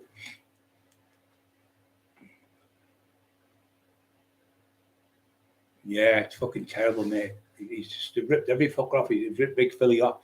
They ripped Big Richie also off. Mick Sorby $2 off. All of them have been ripped off, every one of them. None of them have been paid. And Paul Vulture was right. He said, fuck you. Call him, I'll fuck up, mate. He's like a brother to me, Brian. He said, you're a fucking scumbag. Then he tried to get Mick Sorby to call me. Mick went, listen, I've known Brian since he was a kid. And Vulture said the same. He said, we've all been friends since fucking 50 years nearly. And he comes along, tries to upset the cattle car. But they all know the lads now. Everyone's all friends now. It was him pretending to be them. Because what he was doing, he had the books on the same computer where he'd have Richie's and Mick's and mine and Terry's and my Joseph Taylor, so we were all on one computer, so I didn't know it worked. I mean, Emma showed me.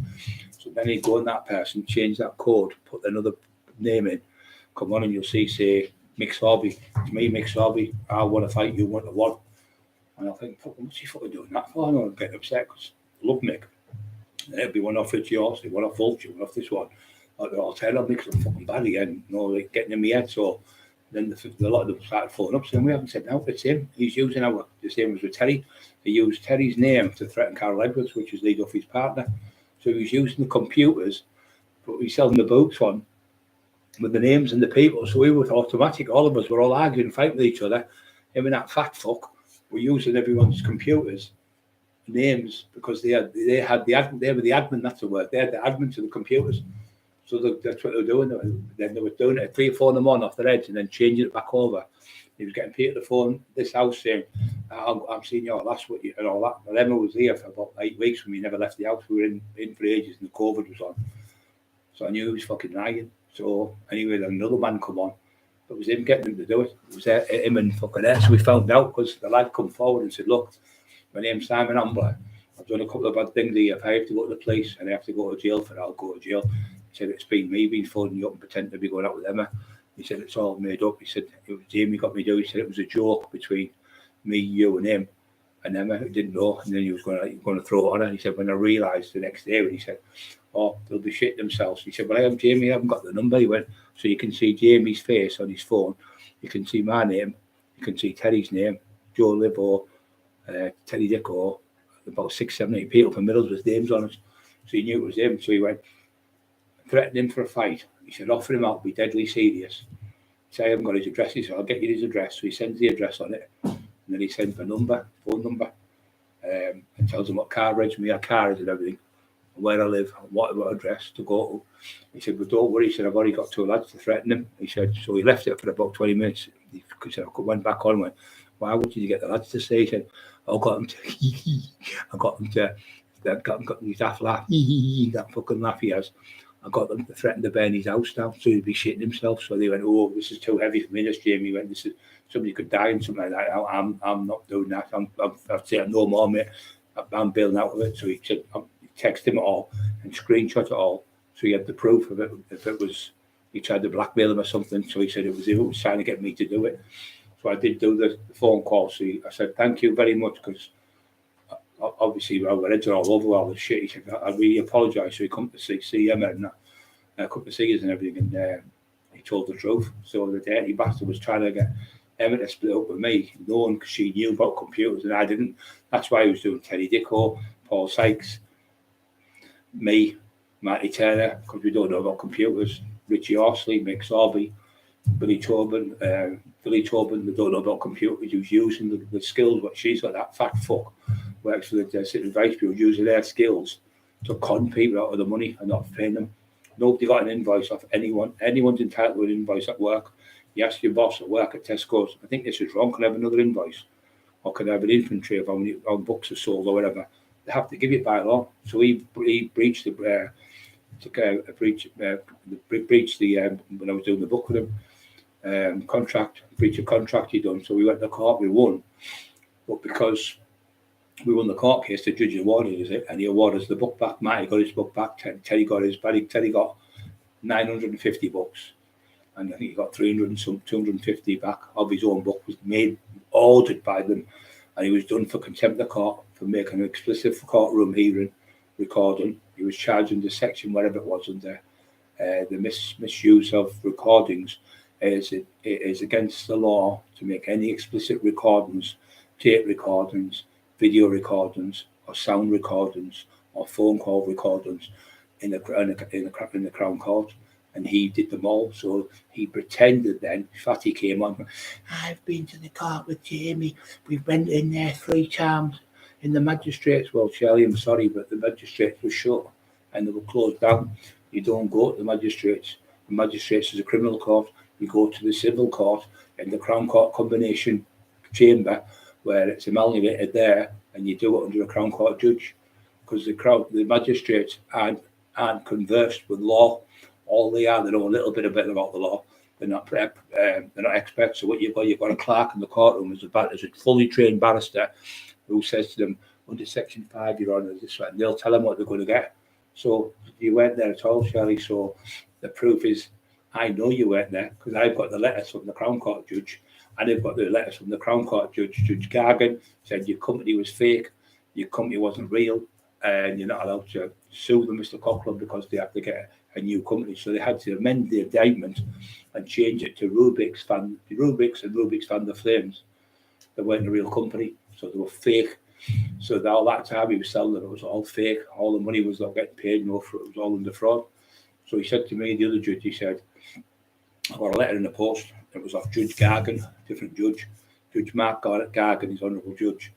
And he said, Mr. Cockerill, he said, as of today, Jamie Boyle's been charged under section such and such and the blah, blah, blah, blah, making a courtroom video saying that he was at the magistrates. And saying he was at the crowd, saying he was at the court.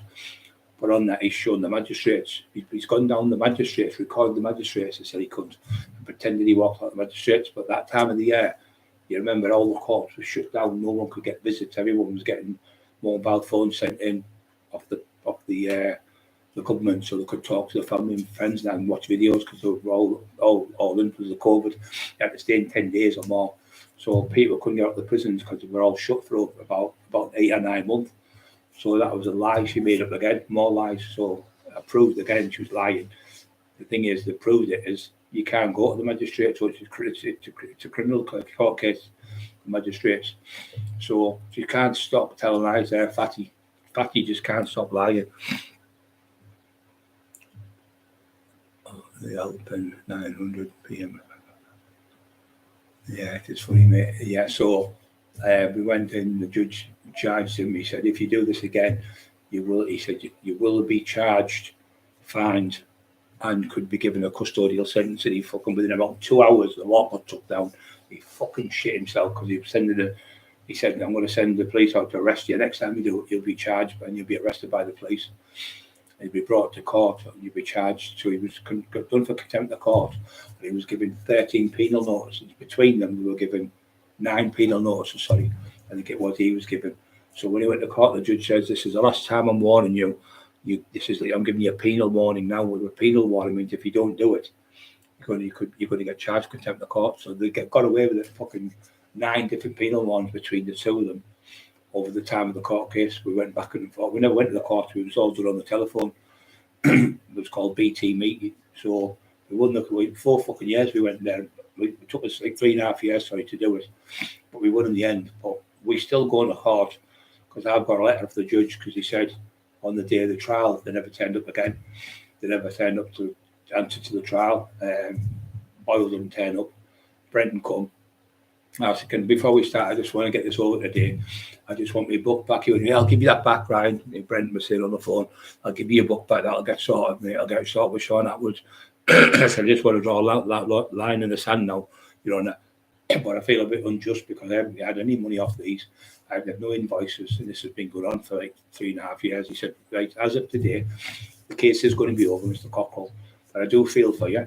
He says, so what I'm going to do today, I'm going to give you now disclosure, and the disclosure they have to give you is for the book and all the outlets and platforms right across the world, the audio book, the Kindle, everything, right across the world. Everything has to be given to you. And he said, and if they don't give you it, if you don't get it, he said, and because you've been poorly and you've been ill, you've even been to court for Mr. Turner when he was poorly, and because then the court come back on it. It was about January, I think they came back on. It was about October we went. We went January, so it was February, March, I think it was. He got done, and then it was January next year. I feel sick. January, 10 months later, courts were shut. And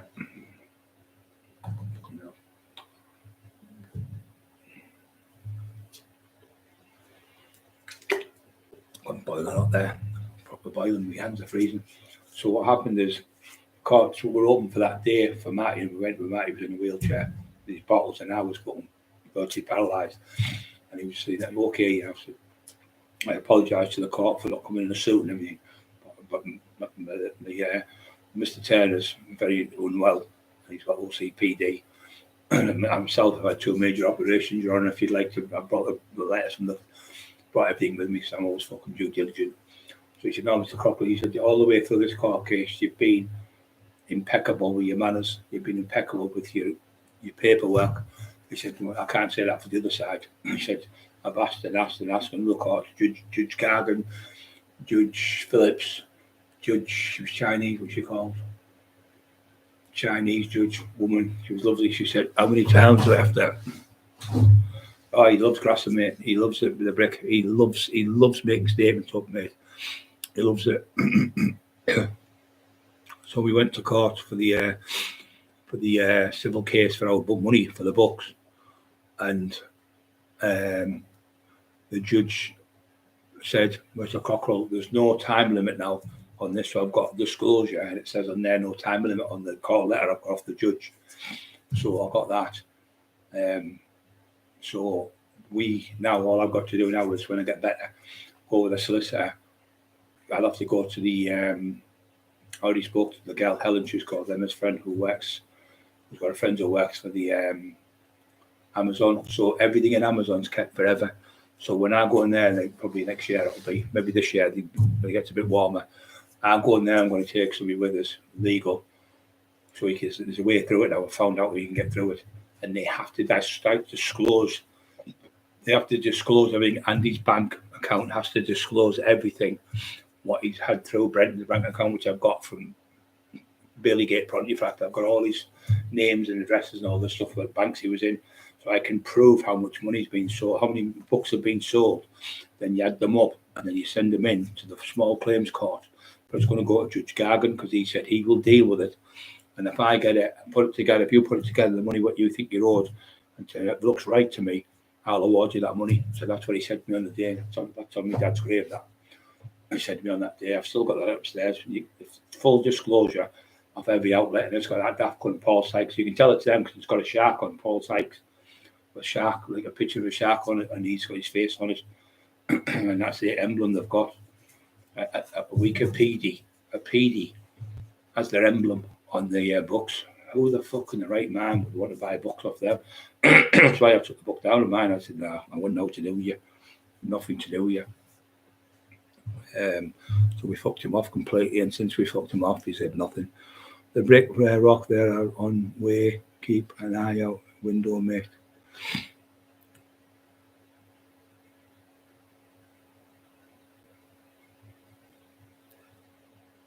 What's that about there, mate?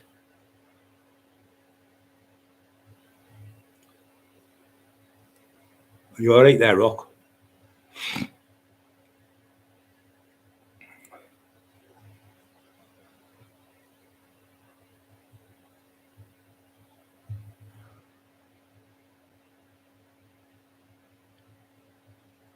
Yeah, that's what they're doing, mate. You're right. Fucking snitching little cunt. He's made statements against every cunt. He made statements against everyone. Terry, me, Emma, Bobby, Kev Kilty, Marty Turner, Dale Brendan Hyde, and he's caused all the fights and all the arguments. Brian's new one's out. And don't mind paying extra break, just eat my pills.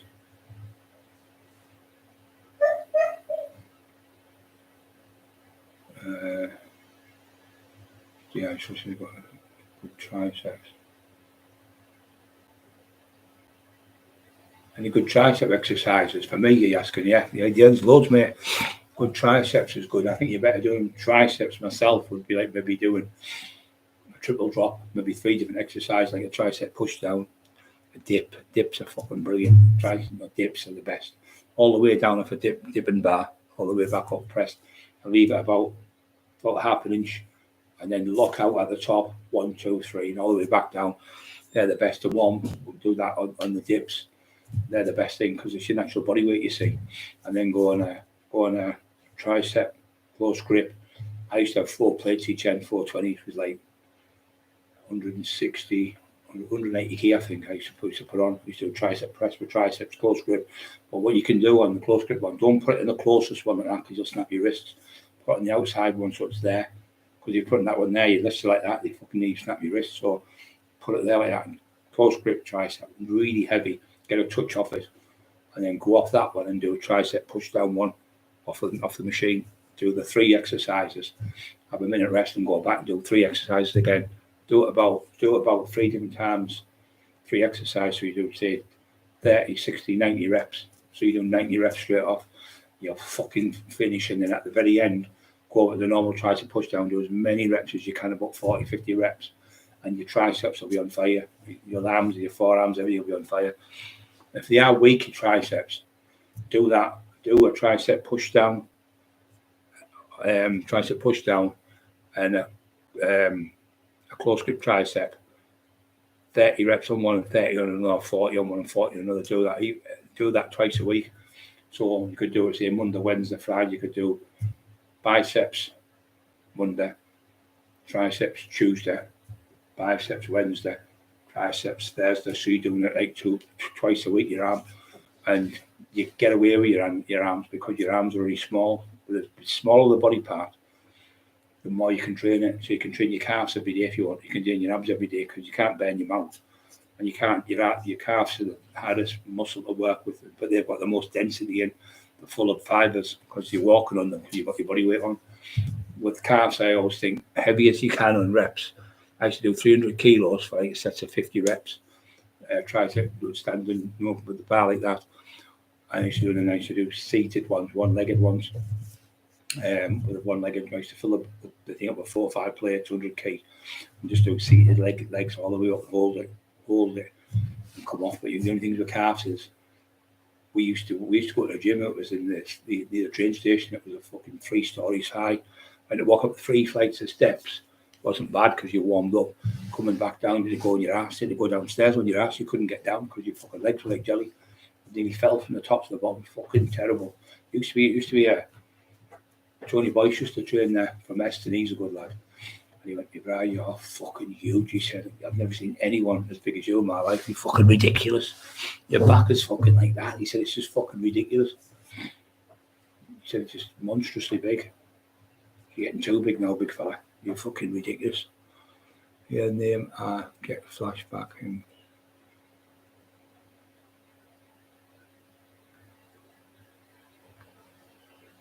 PTSD. He's there.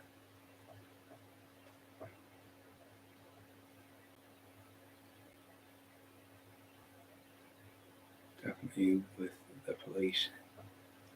Oh, he's definitely with the police. He's a little snitch. always been a snitch. He's all his friends are snitches, like fucking, like him, like the other fucking one, fucking, the other one offered me out, and I went to go and fight him, and he's fucking phoned the police on me. That fucking Decker Higgy. When I'll fight you, because I wasn't bad then. It was about 5 years ago. You fight me? I said, God, where do you want to meet me? I'll come to your fucking house now, you daft cunt. I said, where do you live? Where do you want to meet me? I know you live in Cumbria. Whereabouts? I'll come up now. I'll come on my own right now and get a lift off someone. So anyway, I'm going to go with Manioc. Got a phone call, fucking next minute, fucking, I'm getting the police on me. Dad's getting the police on you.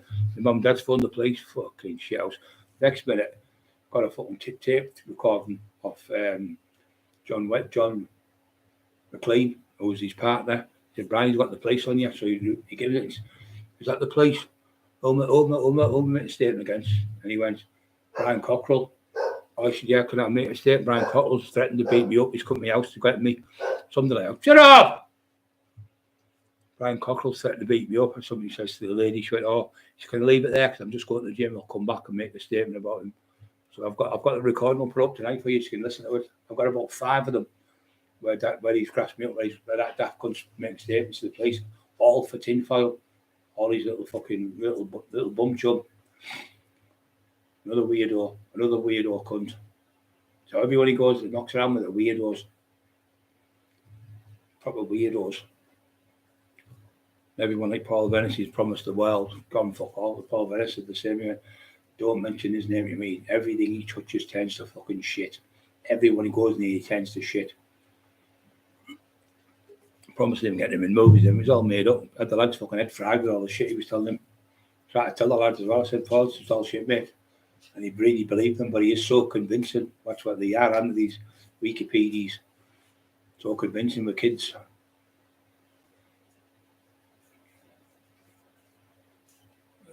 The police, definitely in the police.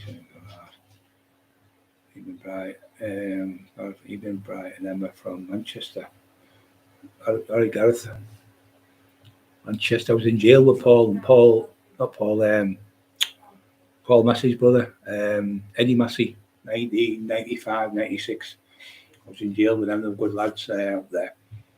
There was a big lad called Flabber, big black lad for us in that Mars bar. So I was in with them a lot, and I was on my own. So I went in, and there was about 600 prisoners. So I thought, fuck, I'm going to have trouble in here with all these because nobody knows me. I'm the only lad from the northeast of the year. So it goes in anyway. I got in there.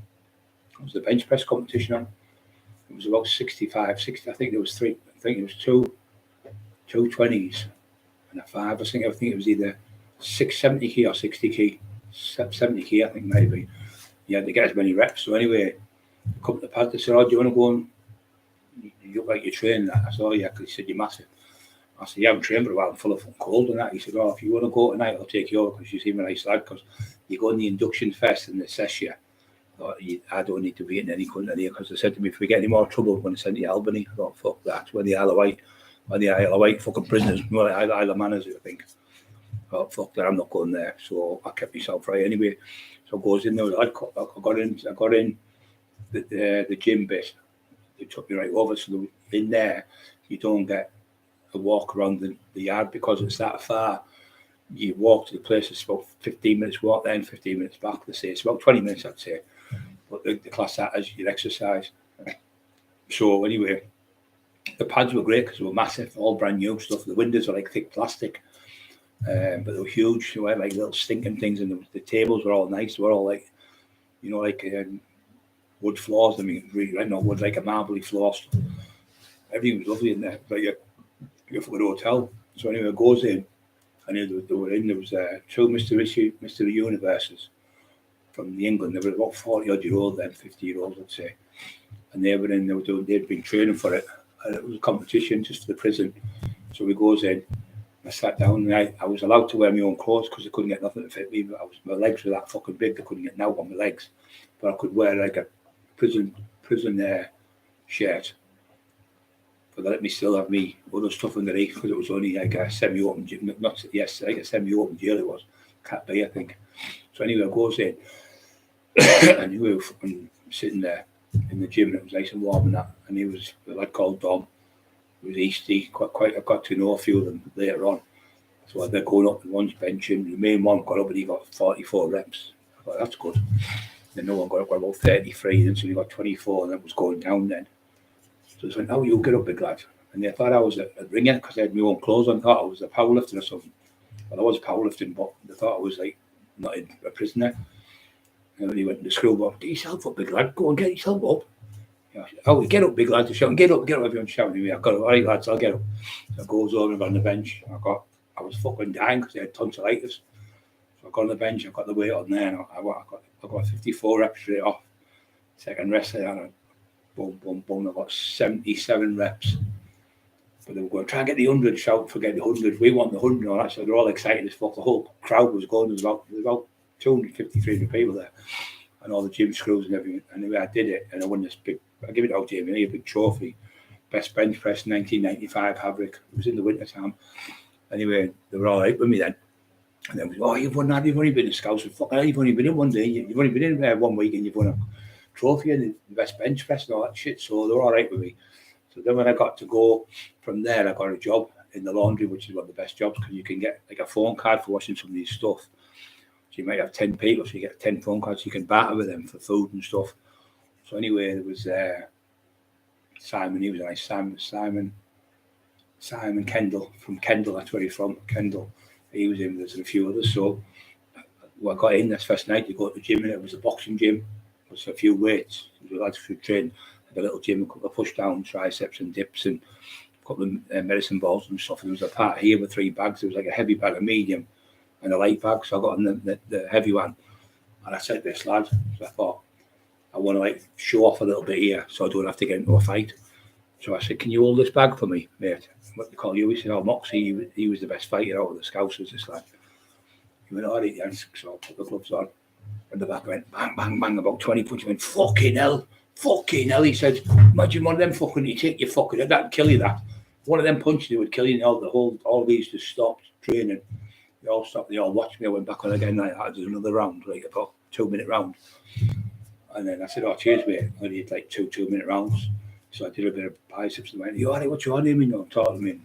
Like some of them knew me from other people in there knew me. And then I got on with everyone because it was like, they see me on the bag. And they see me punching, and I could feel the power. And Moxie went around to her. He said, "Fucking hell." He said, "Them punches." He fucking was like a train hitting me. He said, "Fucking hell." He said, "The power's unreal." He said he was hand speed. It was just coming like a boom, boom, boom, boom, boom, like pistons. Fucking. He said, "I wouldn't think he was that fast, being that big." Fucking unbelievable. So I got in with them all, and then so I used to spot, but I've still spot my news. So I used to watch the match. Me and Eddie Massey, who's Paul Massey's brother. And they won the double. They beat Liverpool.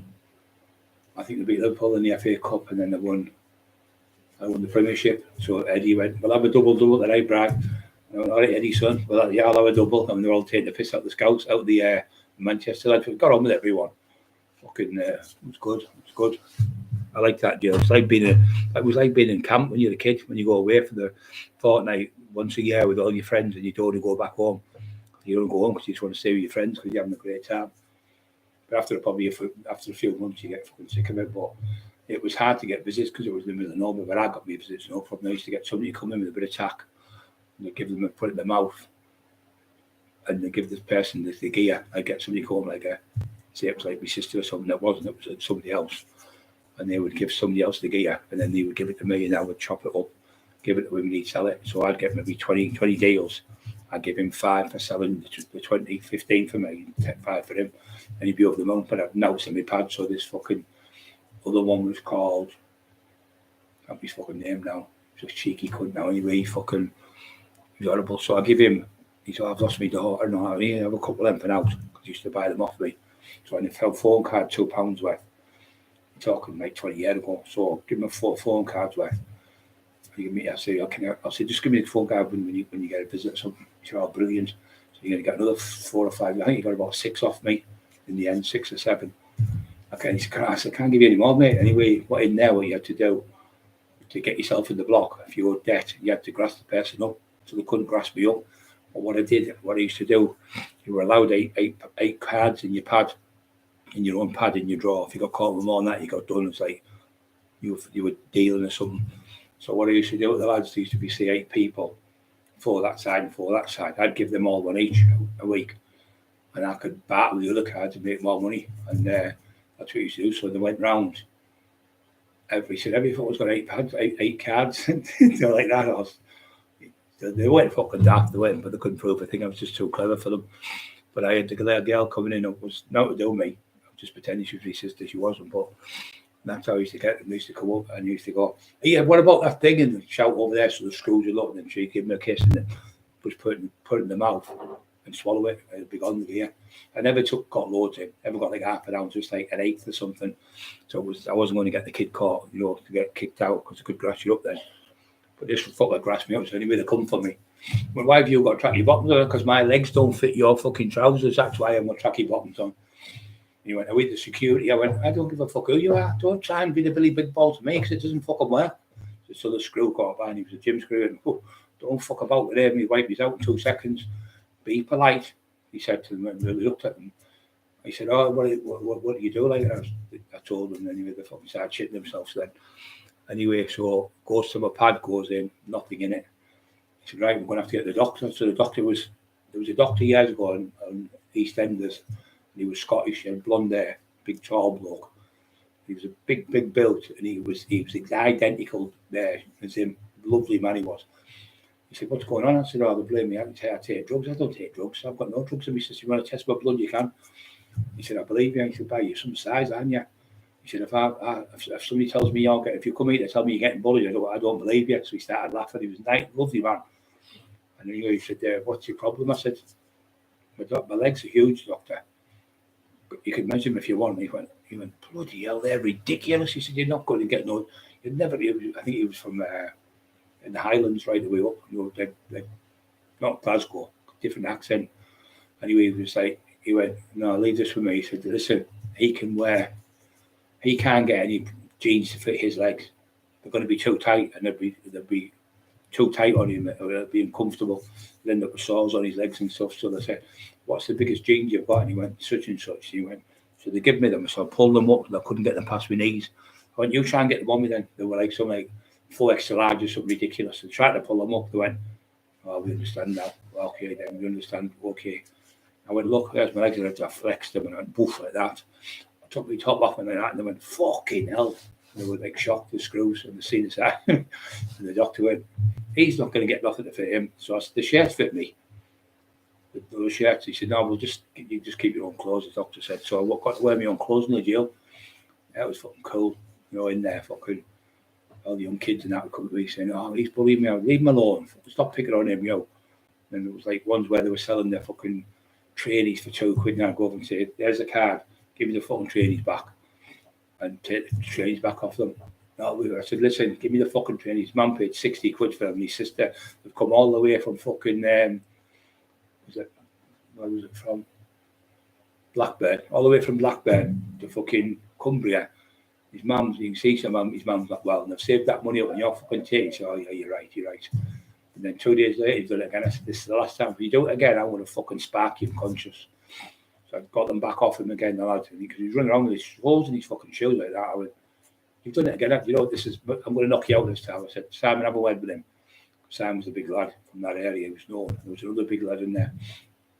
He'll fucking do you in your hometown. Yeah, he'll have you done in. So he shit himself and tried to scare him. But I felt sorry for his family, fucking coming all the way up there and selling a pair of trains that they've saved up for fucking probably months to get him them. His mum was about fucking 70-odd-year-old, and his sister was just a young lass, like maybe his fucking daughter or something. But they were like, thanks on the visit. I went, yeah, you're all right. I'm looking after him. Don't you worry.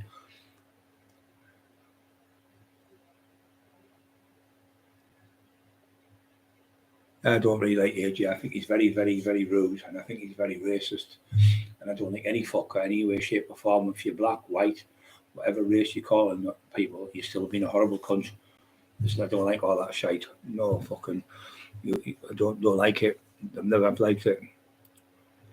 But I think AJ's got a fucking a chin like a middleweight. He hasn't got a big heavy chin. He's got the power. But he's got, you fight one way, it's the same thing over the top right hand every time. And he gets caught every time with the big right off. Somebody gets hit. You remember the little fucking Mexican lad who fought him? And he was really fast hands, fucking hit him right on the chin, sparked him, he put him down. He went, what do I do with the camp? I don't know what to do. So he tried to do it again, boom, hit him again, knocked him out again, put him down again. Ruiz, I think he was called, or something, Ruiz or something. Little fattish fighter, you'd think, he can't fight. Fucking never judge a book. And he was fucking lethal, he punched him all over the ring. And that was the downfall of him, that fight. After that, Ruiz or something he was called. And he beat him, didn't he? So, and then I've seen him fight a few other lads and he's been put down really bad. He got put down with Klitschko. Look, Klitschko was like 46, 47, I think.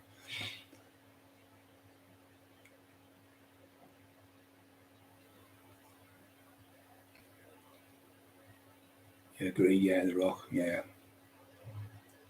Yeah, if he catches you, Matt Led was telling me, he said, if he catches you, he'll take anyone dead off. He said, I think he's probably the biggest, heaviest he's ever been hurt. He said, I sparred with Tyson Fury, I sparred with him, and he was a lot more powerful, the AJ, than Tyson's punches were. He said there were a lot more power in them. He said he hit me with that shot, he just fractured all my cheekbone, all fucking went, all my eye socket was completely fucking smashed to pieces. He said, really, really hurt me.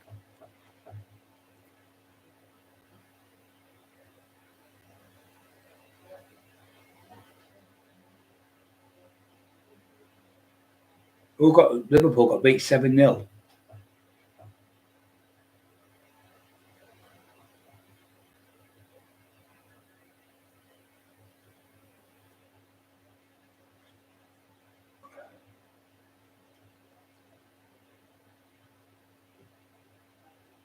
Yeah, he is racist. I don't like that. When the other lad beat him, I think he's a really good boxer, though. I think he's one of the best boxers on the planet. I think he's got the best boxing skills.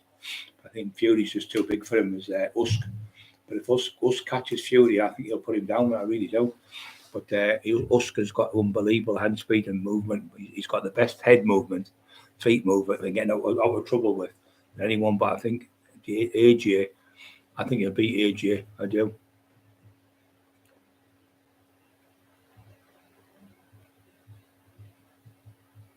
I think he'll beat him, yeah.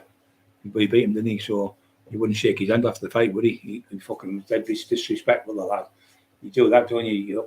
Brilliant, mate. Thanks for the opportunity for letting me fight you. And can I have another go with you? And that's it. That's all you do. And if you get beat again, you go, listen, I'm a great fighter, but you're better than me. There's my hand, there's my heart. If you ever need me, I'm there for you. And that's all you do.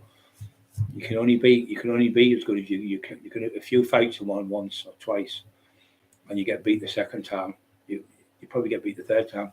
But going back the second time was hard to do.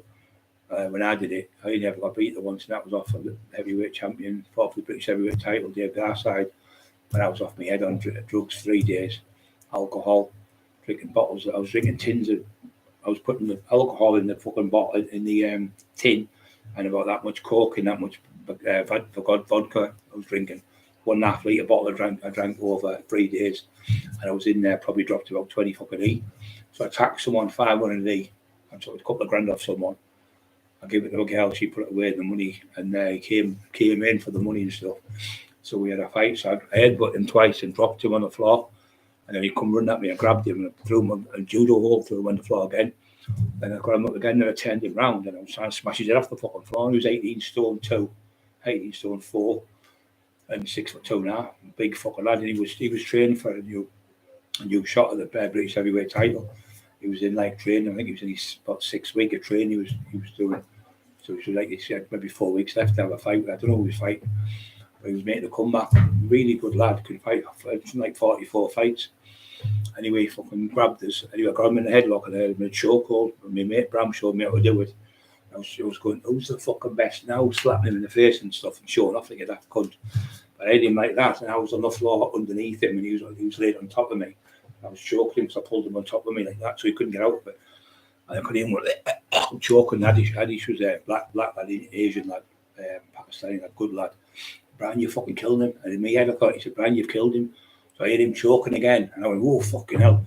So I got him off, and I was fucked on my body. I had no energy. About a 12-minute fight, maybe more. Goes to the car, I put my hands on the taxi. There's a taxi there. There was about 300 people watching the fight, maybe 400 people.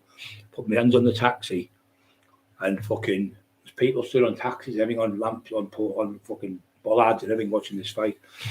Anyway, Mum, I've got the my hands on the taxi like that, and he's come behind me. He's got up, sneaky cunt, and I didn't realise he got up.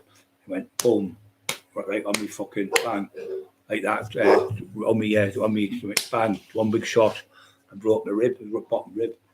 And I went, oh, you fucking couldn't. I tried to get up, I had nothing left because it was winded the fuck, and it was gone. The energy was gone. So anyway, it got broke up. But I bit his ear off as well. Bit his ear clean off right down to his ear. Was hanging off by a thread. So then I went back training to Redcar. As I went to stay with them a few times.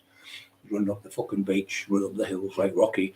I had little fucking Frankie, he looked like Mickey off Rocky. He was training me because he was the ABA champion of Great Britain and the strawweight champion of the world. He fought in Madison Square Garden, so I was training with quality people, sparring with a big smiler. I was throwing on the pads with a gypsy travelling lad. He was a great lad. He used to be a great boxer, Dido. He was teaching me all these moves and everything to fight. And so I trained anyway, 10 weeks, trained. So I goes to the club, a load of people with us, because they had 50 doormen on the door with them. They were from Manchester, Liverpool, Hartlepool, Sunderland, Newcastle, from all over. So I've got in with my team. We couldn't go in because the cops were at the front. So allegedly we got in the back way with ball cutters, cutting the door up because they had big padlocks on the door, bolted them up.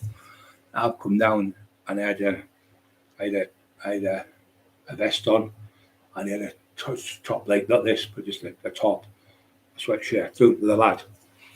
And I went in the club because I thought, this is better for me. He can't dance about now. He can't use his boxing skills. I'm getting somewhere close.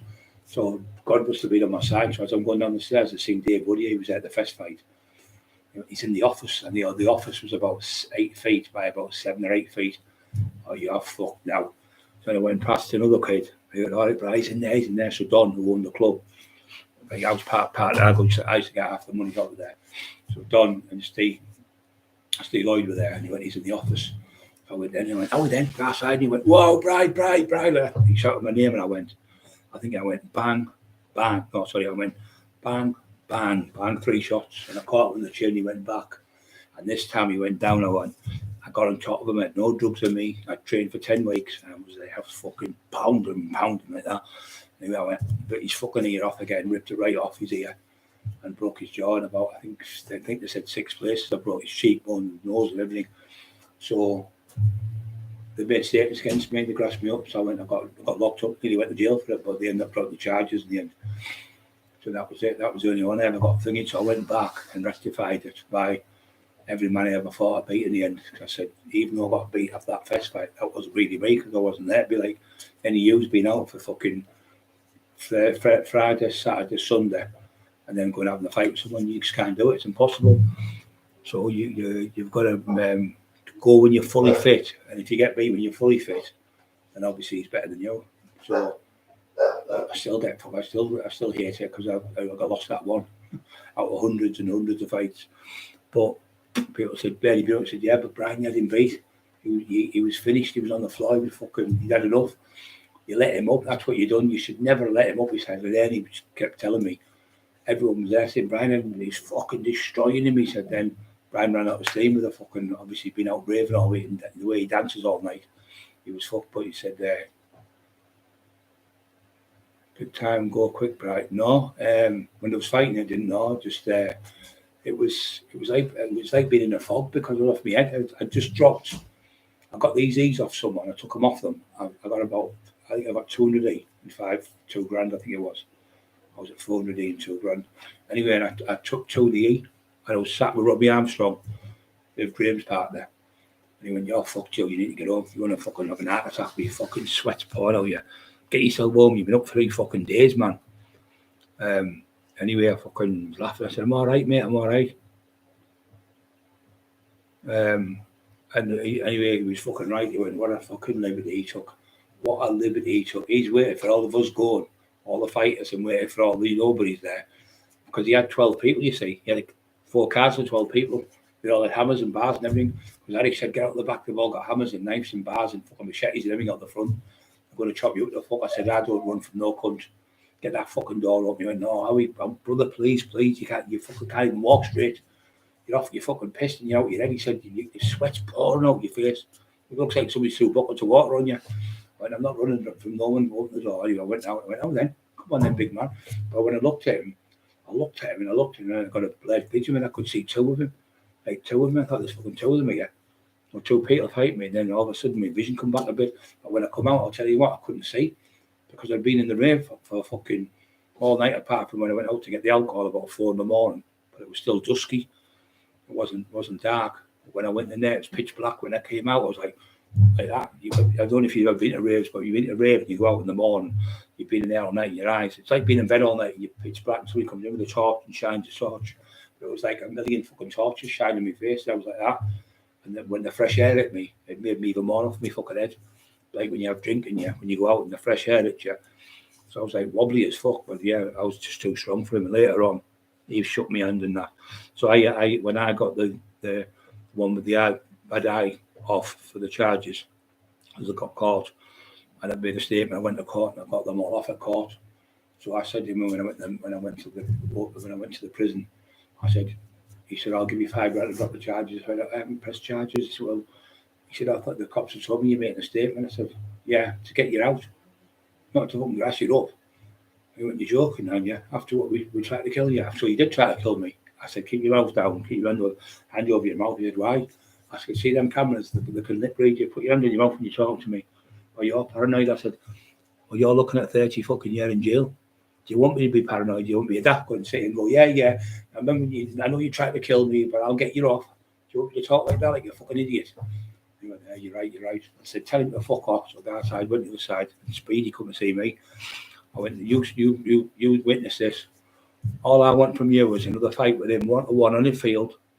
You referee it, Speedy will come with me, and you'll make sure he's right. I'll grant you that. I'll get you that fight. I said, all I want. He said, are you sure you want to fight him? I said, I know 100% I will destroy him in about 30 seconds. 30 seconds to a minute, I'll destroy him when I'm normal. I said, he took a liberty that night. He said, right, we've got a deal. So anyway, I done that. So I went to court and he was in court. And I went down, he's called Jimmy, he's solicitor, he was only little. Jimmy, come here. So it was a magistrate, so I had to go up the stairs.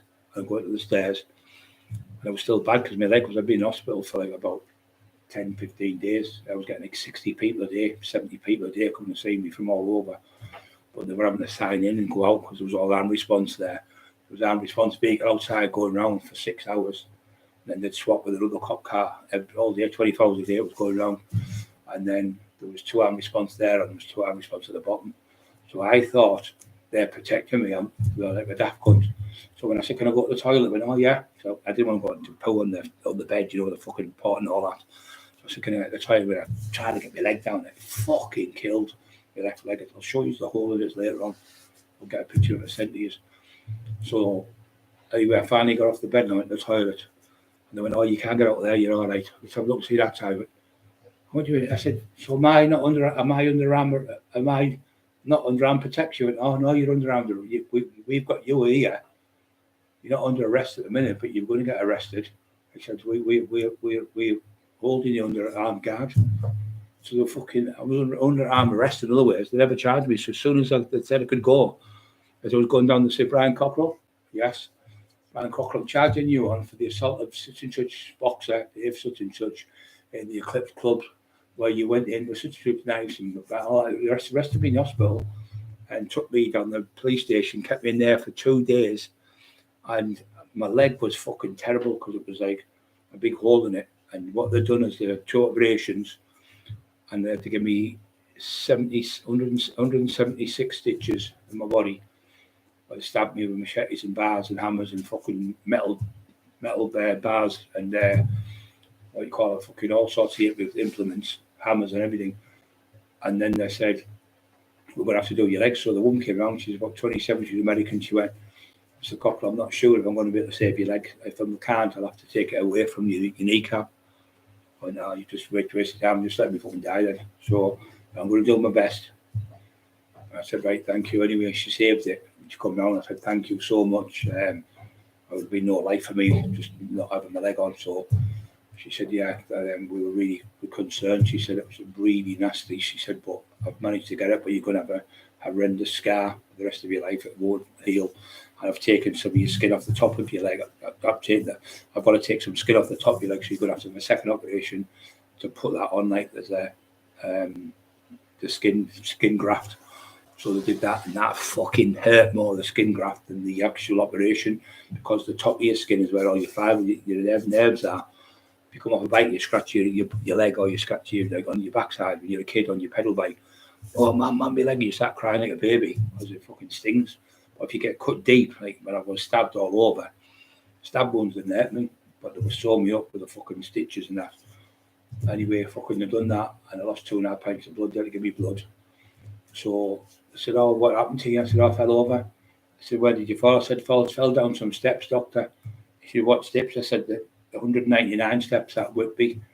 I fell from the top to the bottom, so he wouldn't make a statement, you know. And they went, if you don't tell us who's done it to you, we can't show you up, we can't help you. I went, well, push me back out, then I'll get a taxi home. And they went, no, just leave it, just leave it. So anyway, because I never made a statement, obviously him, we know who's done it. I never made a statement against him. He got out. He got remanded still, but I couldn't go and make a statement for him because I was in hospital, and I couldn't go and make a statement because I was in that bad an injury. I couldn't walk, couldn't do nothing, couldn't get out of the hospital. So I had to wait till I left the hospital, about 20 days, I think. And then I went up to prison straight away. As soon as I got out the next day, I went to prison. I went and seen him and said, look, we'll do this deal.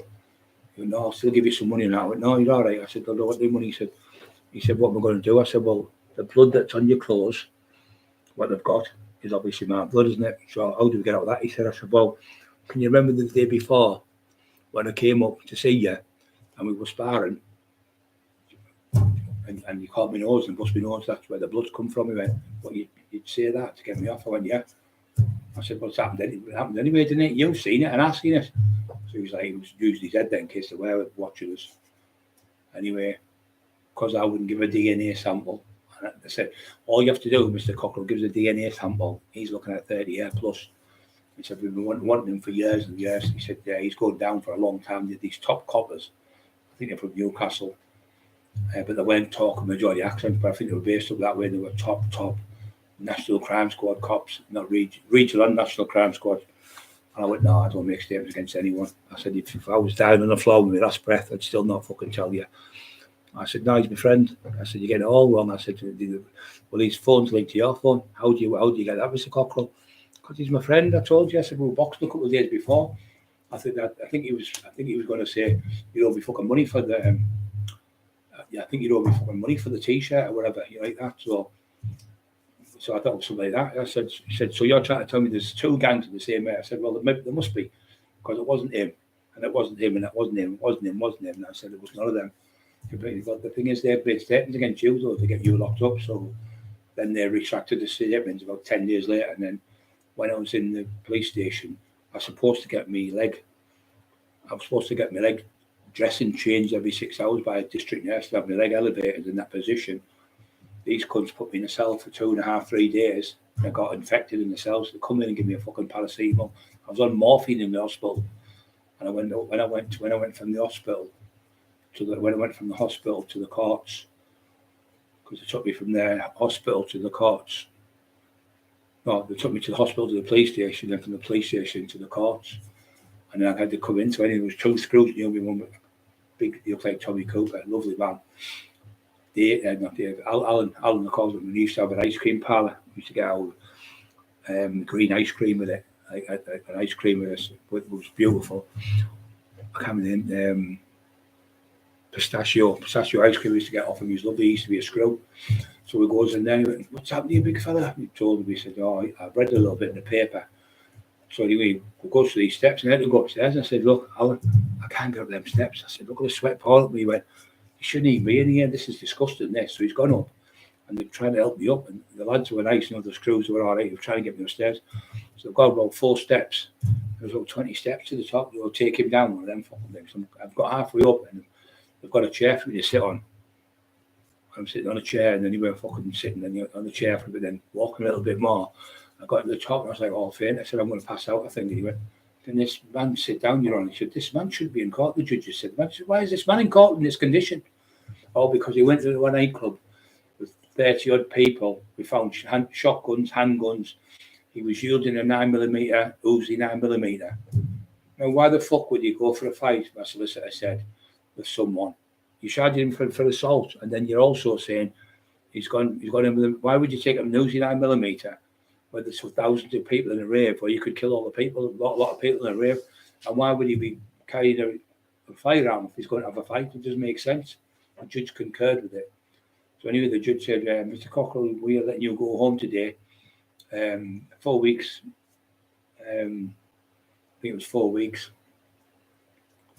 And after the 4 weeks, I think the trial was up about another 4 or 5 weeks after that. So I'd already contacted them again, sorted everything out, and I told them what happened. And I said, look, he hasn't attacked me, he's my friend. Anyway, went in, the judge said, Mr. Cockerill, so the prosecution said, case against such person is withdrawn, no witnesses, no proof, no evidence. As of today, you're free to go to the man in the box.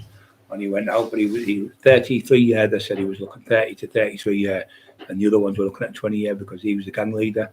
But I never said a fucking word. And that daft cunt saying I'm grassing people now. Why would I grass people now when I never said fucking that 30 odd years ago, you little divvy cunt? It was 1991, it was 91, 92. So why would I make statements in 1991? Why would I make them if I'm making them now? Making them to who, Jamie? To who? Who am I grassing up? You crank. So look, that divvy, you're the fucking police informer. You're known for it. So that's that story for them. So that's what happened there that night, and I got them all off from fucking going to jail for a long time. I bought 8 of them, hid in a caravan in Blackpool for about a week, because obviously the boxer was from there. His dad was Brian London, great boxer, heavyweight. That was his father-in-law, Garside's father-in-law. But he was all right, wasn't he? When he sees me, he always says, "You're all right, big fella. You're all right." Comes over, gives me a hug and that. It's only that daft little cunt who tries to cause trouble between people. He's always doing it. Like Rock will tell you about the Billy and Philly Tobin. They've never said a word about me. It's that daft little cunt pretending to be them. And that's what he did at home. That's why his family, none of them let him in the house. They won't let him anywhere near the kids. Right, guys, I'm going to show because I'm starving. Fucking up to my anniversary, and I'm on here with you lot. Right, thanks very much. I'm sorry about the delay at the beginning with the internet. I'm absolutely starving now. Definitely going to eat fucking half the house. Bye, see you tomorrow, guys. Appreciate it.